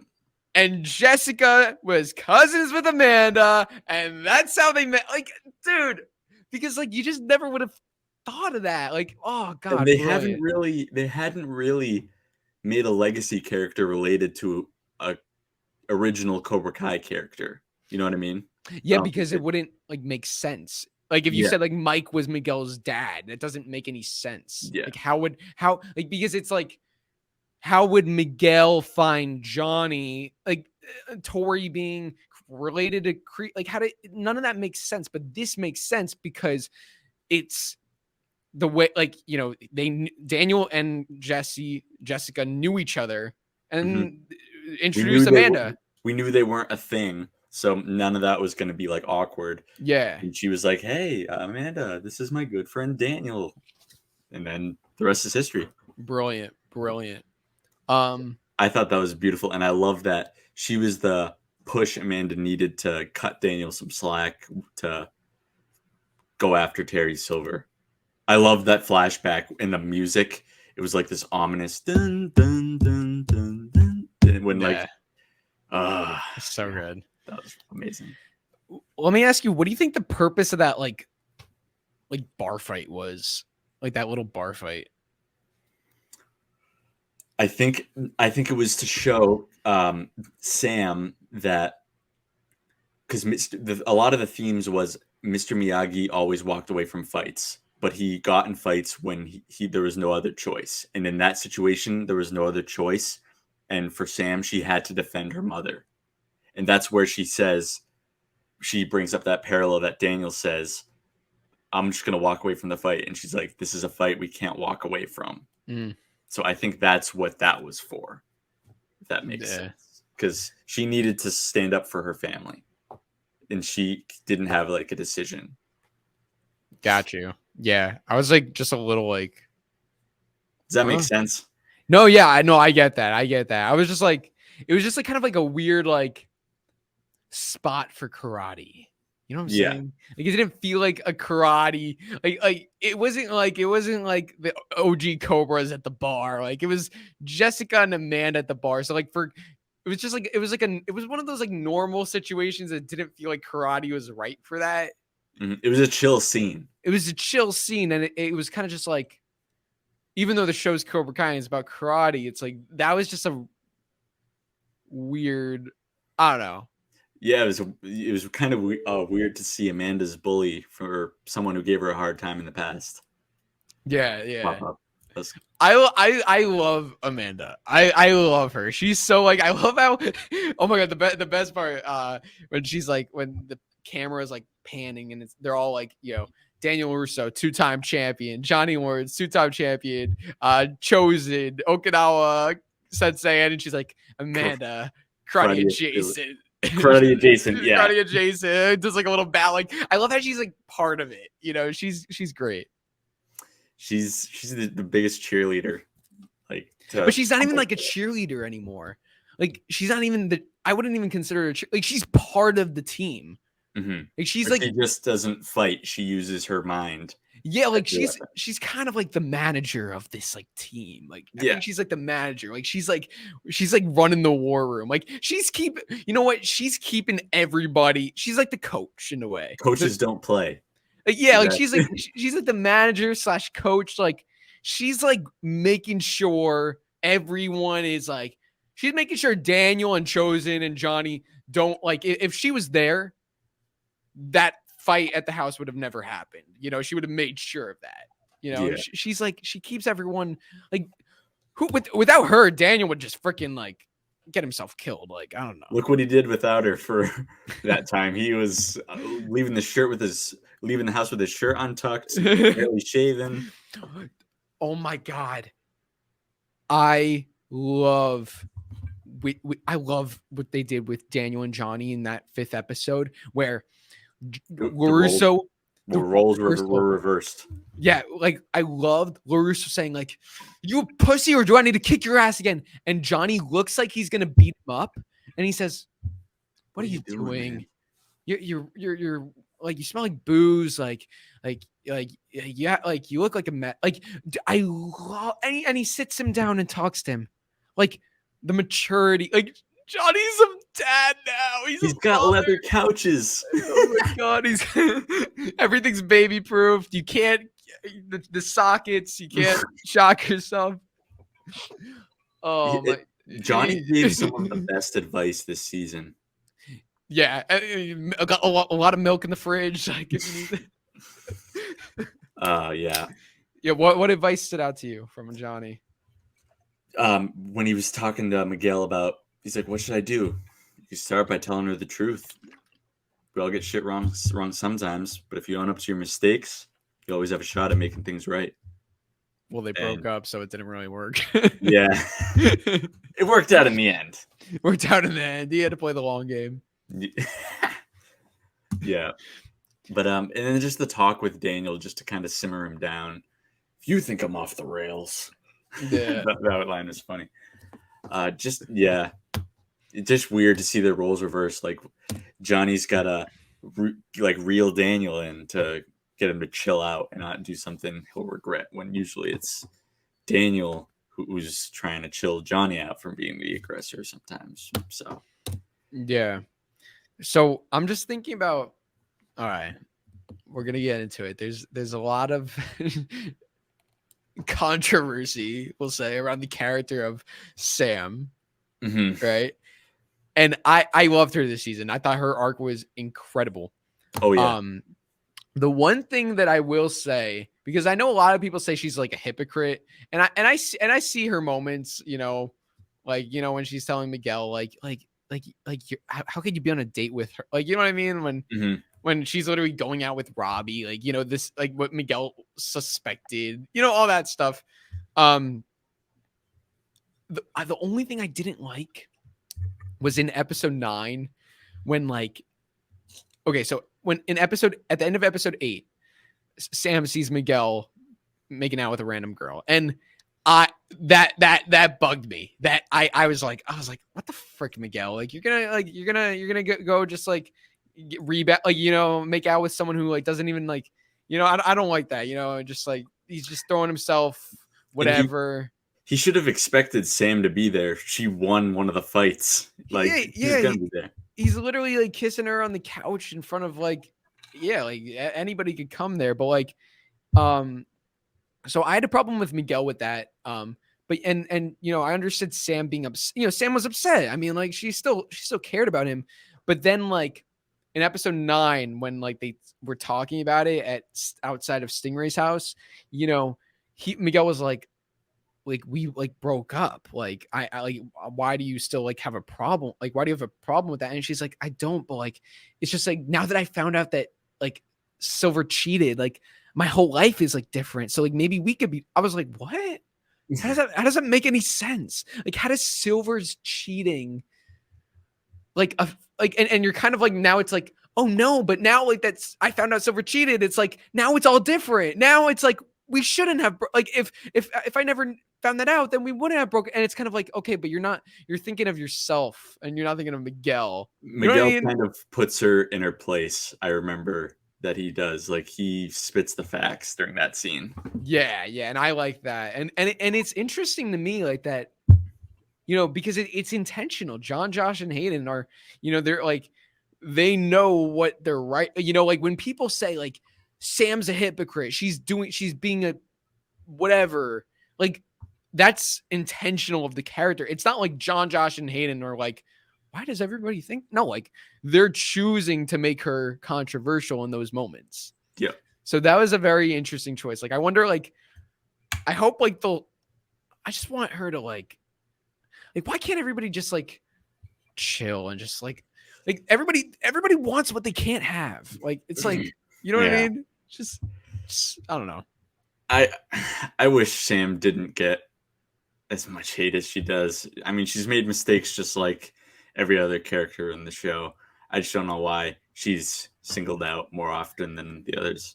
I think it's gone, like, a little too far. It like, has. Like, I understand, like, criticizing a character, okay, but I think, like, you know, then, like, people go after Mary, and it's like, bro, like, if you hate her, like, she's doing a great job. I mean, I don't hate her. I actually love the character. I love the character. She's like my second or third favorite character in the show. I love her, or Sam. I love both. Like, so I'm back when we were at Rhode Island last year. When I went up and talked to her for the first time, and I'm like, so I don't know if you knew this, but there's a lot of Sam hate out there. And she was like, oh, I know. Yeah. And I was like, I was telling her, because RJ, that you know, he made it the quote, Sam is the GOAT. So I was telling her, you know, we think Sam is the GOAT. And she was, like, so hyped about that. So she knows that Sam is, like, one of the most hated characters. And I don't think she gives a flying F. I think, like, more than Silver. Which is saying something. Because, like, come on now. It's nonsense. Yeah. But, yeah. She's not the worst of it. Come on. No, like, okay, like, she's not a bad character. Like, she makes, like, some bad decisions. You know what I mean? She's not a bad character. She's not a bad person. She's not a bad person. Like, everything she does is, like, good intention. But, like, I mean, if you're saying, like, bad character, you can look at Daniel. Like, I mean, like, if you're trying to compare Sam to Daniel, like, Daniel's just so stubborn and is in his own way. At least the first 4 seasons. Mm-hmm. Now, like, this season, he was actually really.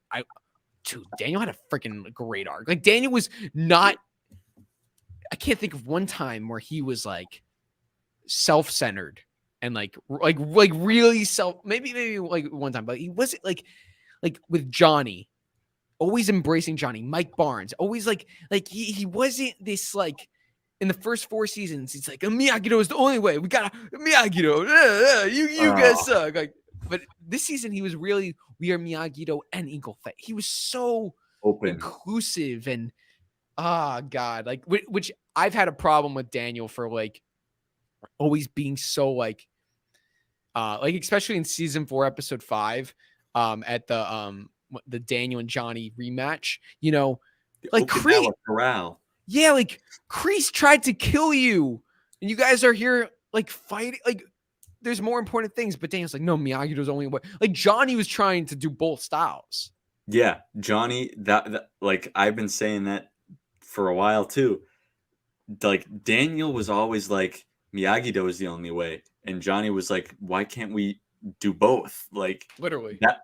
I mean, I know Silver cheated to win the tournament, but honestly, I think if they never split, they had a very good chance of winning. They would have won. Yeah, because just like the numbers, like the amount of students and the doge and the girls division, boys, they would have won. Sam wouldn't have had to sneak around to learn both styles. She could have been training in both styles from literally whenever the house fight was till May when the tournament was, and she could have picked up so much.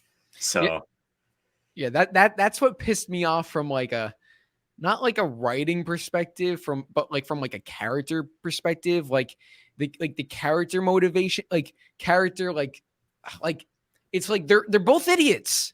They're idiots. Like they were idiots, like for not teaming up. It's like, you know what I mean? It's like, bro, like you literally, this whole thing is your fault. Like you losing, like why couldn't you put aside your crap for like just the tournament? Like, you know what I mean?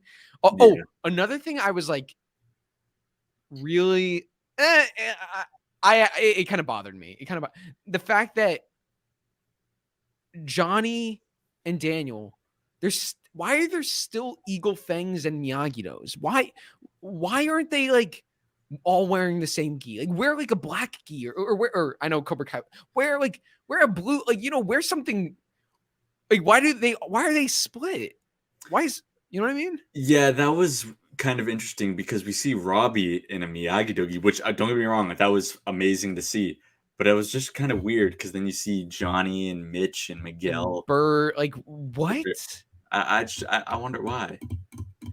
No, that got me really confused. Like it what? Because that could have been an amazing moment to see Johnny and a Miyagi-Do gi. Yeah, or even if they're not Miyagi-Do, like just wear a white gi. Yeah. If they've all worn white keys, like, you know, it's like that kind of pissed me off. Like it was just like, I don't understand. Like what about that made any sense?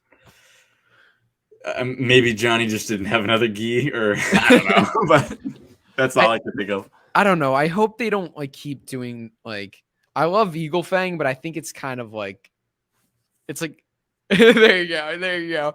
I feel like I don't know. It's just like, how long can you do this? Like, he's Miyagi-Do, I'm Eagle Fang. We're kind of working together, but not real. Like, you know, just combine. Just call yourself Miyagi-Do, and just get a cartoon of Mr. Miyagi with the teeth. Yeah, I think there's a picture somewhere. Just do that. Do that. Like Miyagi something like Fang. that. Miyagi Fang. Yeah, it was interesting. They named their dojo. That's the setup. We'll see. They didn't say what exactly they were yet. So we got to know by tomorrow or something. They said. No, they said like you have time. Oh, okay. Yeah, they said you have time. Like let us know soon or whatever. I want to go back to because I don't think we really finished this conversation. Because we just jumped into like so many different things. Can we go back to I want to go back to your point about the cliffhanger. About the series finale, because that's a really good point, that the only cliffhanger was Crease getting out of jail, really. Yeah, that and maybe Silver getting arrested. That's about it. If that even counts. Yeah, so I think what they're doing here is there's a pattern with Cobra Kai. First season, the good guys win, quote unquote. Cobra Kai, is those we've been rooting for. Johnny, they win the tournament. Obviously, it's a bittersweet win, but let's call it a victory, right? Let's call that a victory. Season 2, not a victory for anybody. Miguel in the hospital, Robby running away, total chaos, cliffhanger, tragic ending. Season 3, uplifting ending, good ending. Daniel and Johnny teaming up.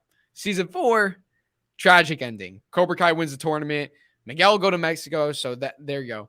Season 5, good ending. Mm-hmm. And when I say good ending, I mean like for the good guys won. But yeah, even season 3, when the good guys won, there was a setup, and we do have this setup in the fact that there's this world tournament. But yeah, like with Crease with Silver going to jail, with everybody, leaving the dojo, with, what's gonna happen? Yeah, to be fair, I don't think Silver's gonna be in jail for that long. Oh, me too. Because if you remember Barnes, he was like, he had that shady ass attorney, and Crease also said that he used the same attorney in the case, and Crease had a crappy one, I believe. And I think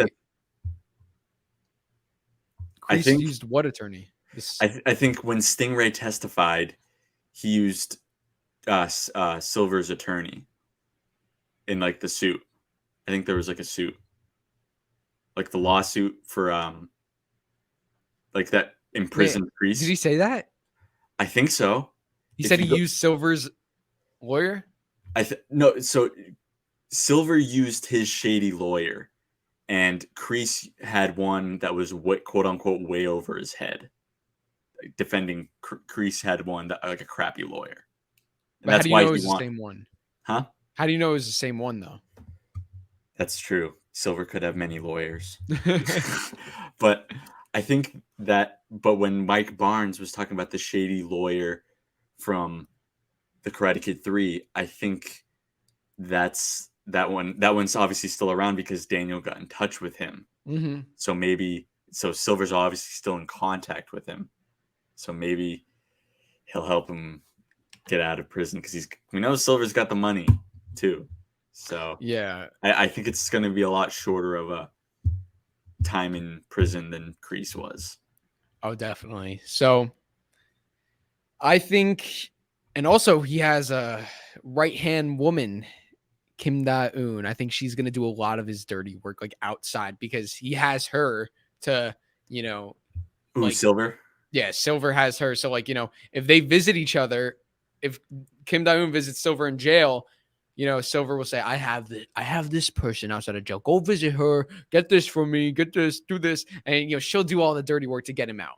That's what I think. So I think you might find what I think interesting.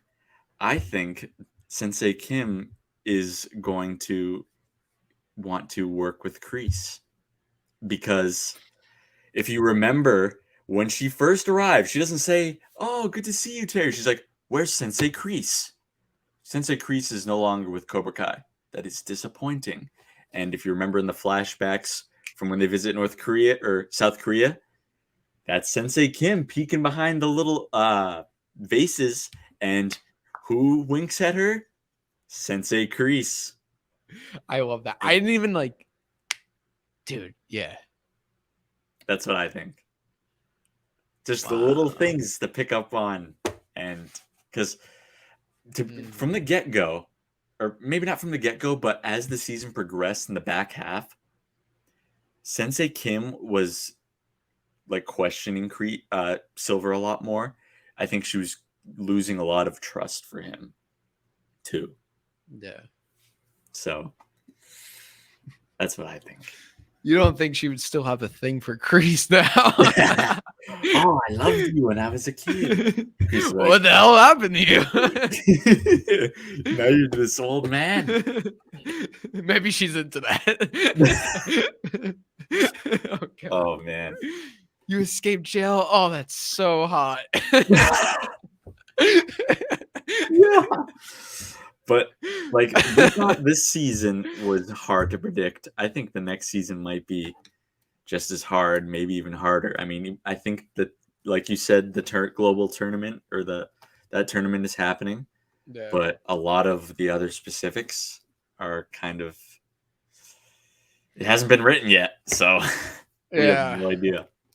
Writers, Well, they probably have some ideas, but oh, that's still definitely. unclear. Definitely. So the big thing too is, and this is what I'm really interested in, because if we look at season 2 of Cobra Kai, right? Let's use season 2 as an example. Miyagi-Do, Daniel, Dimitri, Sam, Robbie, Chris, Nate. We could say Nate, okay? Cobra Kai, Johnny, Crease, Miguel, Tori, Bert, Aisha, Hawk. It's evenly split. Like, you know, you're invested in both sides. There's a lot of students on both sides, good fighters on both sides, and they're all main characters. Now, like, if you look at, like, yeah, like, especially, like, season 5, like, where it was going, like, when Tori, like, left, Devin, Kenny, Kyler versus Miguel, Miguel, Robbie, Hawk, Dimitri, Sam, like, dude, like, so it's like, it was already, like, it was like, even though Silver's evil, there was no, like the students, like, I love Kenny, Kyler, Devin, but, like, you there's no, they don't match up. There's no matchup. So it's like, now, if everybody is going over to Daniel and Johnny, which I think that's what's going to happen. They're all done with Cobra Kai, and they all want to take down Cobra Kai. I think everybody's going over. So that means when Silver gets out of jail, he's going to need a new batch. I think he's going to, like, recruit, like, the best of the best. Like, he's not going to train like wimps. Like, he's going to, like kind of like how he got the fist. I think he's going to, like, get, like, already trained martial artists kids, like Xander, or, like, kids. Maybe he'll, like, steal kids from other dojos, right? But the big thing is, they need to develop these characters in one season, or else, you know, Miguel fighting Bobby, whatever. Not Bobby. That's actually a character, but Miguel fighting John. No, John's also a character. Tim. You say Tim. I was gonna say Chris, but then I was like, oh damn it. Chris. I was gonna say Tommy, but Tommy's character. Tim. So Miguel fighting Tim at the World Tournament, like, they need to get us to care about that, because it's not like Miguel fighting Rob. You know what I'm saying? They need to don't get want us them to fight a bunch of jabronis, you know? Yeah, like okay, the fist, like, Johnny. Okay, the fight against the fist was just for, like, entertainment. Like, we're not invested in the fist. It wasn't like a Miguel versus Robbie. Like, oh my god, like, we're just invested in Johnny. Like, we couldn't give a crap about the fist. We didn't know anything about them, really. That's why it was funny when Tyrone Woodley got his fingers chopped off. Yeah. Oh my god, dude, those guys, they were badass. I actually love them. I love them. But yeah, like, once again, like, they're villains. They're just villains. They're like NPCs, non-playable characters. Great example right there. Like, yeah, like, they're just there. They're just like, oh, they're the bad guys. Silver's the main guy. Like, so it's like, when you get to this World Tournament, it's like, we need a little more, like, I think they'll do it, but, like, you know what I'm saying? Like, when you get to that final fight, because the final fight of the tournament isn't going to be Silver versus Daniel. Like, you know, it's going to be Miguel or Robbie or whoever versus a new, probably Miguel. I would say Miguel. It's got to be Miguel. It's got to be Miguel. Okay, okay. If it's not Miguel, I'll be pretty upset. Yeah. You know what I mean? Imagine if it was like a Robbie versus Miguel rematch. But then, like, or no, Yeah, then the final fight would be pointless. Yeah, it doesn't matter. See, it's weird now that they're in the same dojo because like it's weird because they're usually against each other. They're usually against each other. It's like the All Valley tournament and like that little tournament. I'm like, okay, it's cool that they used other people. You know, it's fine. But like this world, like Miguel's the Karate Kid of this story. It's not Sam. It's not Robbie. It's not Bert. It's Miguel. Mm-hmm. Yeah. Bert's like a close second though. Yeah. Definitely. So probably one last thing that I want to talk to you about on stream is it's not a huge thing, but it was one of the most shocking things for me. And that was Mitch doing the whole 180. What is up with that? He's tired of being called penis breath, yet they call him penis breath after they call him over. Come on, man. I thought we could trust you, Mitch. Come on, man. So, what did you think of that scene? Wait. That was one of the most shocking moments for me. Where's my phone? I'm gonna...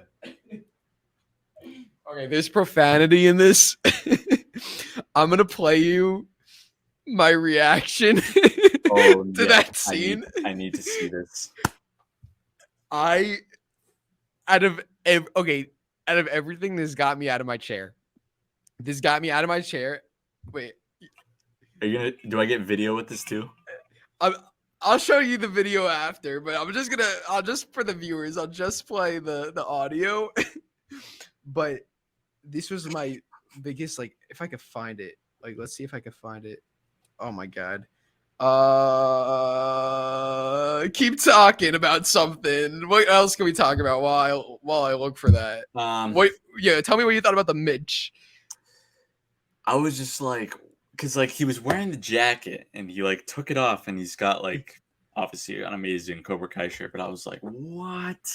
Like this is where all your friends are, man. You like Kyler. What connections do you have with Kyler? I mean, I guess he's just another Stingray type of person who like liked Cobra Kai. It was just a very weird thing. I think it was just like for them to finally drop his name in the show, his real name. Did they say it? He said, "Come on over here, Mitch." Yeah, Kyler. I think it's Kyler, right? Oh my God, that's so funny. Yep. Oh, I didn't even notice that. Oh, they did drop his name. Oh shoot. I got it, by the way. Okay. Are you ready for this? All right, there's some language in this. So this was like, okay, so I literally got out of my chair, which usually like if I get excited, I'll like kind of sit up and like jump up. But like this, I stood up. I was like, okay, what? Here's the reaction. All right, there's a lot of this in all my reactions, but yeah, here we go. Shut the fuck up, Mitch! No! Mitch! Fuck you, Mitch! Gee, I don't know. You know what that reminded me of? Luke Skywalker. I am your father. No! That's not true. Oh God, literally, dude, it's so funny because like I literally just like I put my phone in the corner. I just like kept it recording the whole time, so it's like, you know, I don't even like know it's there. No, like it's just so funny because I just wanted to see like what I reacted to, and it's just like that. Yeah, I'm like I'm just like, no, Mitch, like that pissed me off. F you, Mitch. Like literally, I was just like, oh yeah, that was. It was a weird moment, but still funny. It was so weird. Like, I mean, they kind of set it up, but it was like, how could he do that? And I was also like, because Mitch was actually like my most improved character in season 3. Yeah. Like out of everybody in season 3, Mitch stood out to me from being a freaking dumb Cobra Kai jerk to going to Eagle Fang, like, and getting bullied. And then when he's fighting Cobra Kai in the Christmas sweater and saying, come on. I was invested in him. I'm like, let's freaking go. Like, I'm a Mitch fan. I was so invested. And now for him to pull this crap, at the weirdest time, I guess. And like, remember he was eating those protein things at the Cobra Kai table. You're like, what are you doing, man? And he slaps him in the head. Oh God. Oh my God, dude. Anthony, when they like put him in the The poopy toilet. Ew, I can't even. I can't. There's two scenes I can't like. I always like skip past. Well, like not really, but like kind of like that's like I don't like try and watch it. Is that toilet part? Like I skip past like when they show the toilet because that's disgusting. And also when you see all the cockroaches under Johnny's couch, I always skip past that. It's like crawls with that. It's gross. It's freaking nasty. Oh man. All right, is there? I know we've been we've been really going at it. I mean, we got to do another one of these. Oh yeah. Yeah. We should do another one when like live when the season actually comes out too. Oh, definitely. Because there's still so much ground to cover. Yeah. We could do like a live one where like we like take like questions because like questions could like start conversation and like all that. 100%. Oh my God, there's so much we haven't even talked about. Like we haven't even talked about the water park and like yeah. Oh, like Drew said, guys, it's August 29th as of right now when we're filming this, and it's hard to keep our mouths shut. That's all I'm gonna say. Because anybody else has seen season, with an exception of a select few. Like I've been big fans of shows before, but no show has hit quite like this. Never. So it's a beauty. We're blessed, brother. We're blessed. We're blessed. Martin over here loves it. I was gonna ask whether he was gonna make an appearance. Martin's here. He's here. Let's go. Martin was a big fan of season 5. Loved it. Especially when his dad, is it his dad? Is Creese's dad? Is Creese's dad? That's a good question. Or his counterpart got released. He's like yeah, we could say he's like his, I don't know, he's his biggest fan. He's the biggest fan. Yes. So yeah, he's definitely the biggest fan of Crease. So he was very excited. He was also just all the Crease stuff. He was going nuts. When Crease died, he was, oh man, worse than me. He was as mad as you were. Worse. Like like this room, like he like tore everything down. He like went on a whole rampage. Like wasn't good. Oh man, we definitely got to we'll talk again. Yeah, 100%. A lot, just so much. Oh God, I feel like this is just the tip of the iceberg. I feel yeah. Like we just touched the tip of the iceberg. So much more to unpack, and I'm definitely down to do another one of these. Like we said. I feel like we said nothing. I feel like we barely like even like started. Then like flip 2 hours gone by. It's like, bro, I could just keep going. It's like yes. So there's so much. I feel like a therapy session where like I feel so much better though. I had so much inside of me that I just needed to let out. Yeah, it feels so much better to talk about it actually. Yeah, you're fired. Oh man. Well, thank you all for watching. Thank you, Cody, for joining me. You want to tell everyone where they could check you out? You have a YouTube channel. Yes, of course. You can find me at Strike First Media. Just type it in the search bar. You'll find me. Social medias, I got the one with the bird. No, I'm kidding. Twitter, Instagram. You can find me at Strike and then the number 1 ST Media. You'll find me there, and I'm on Facebook too. Strike, that's good. Strike Media. So you can find me there. There we go. And yeah, I'm Cobra Kai.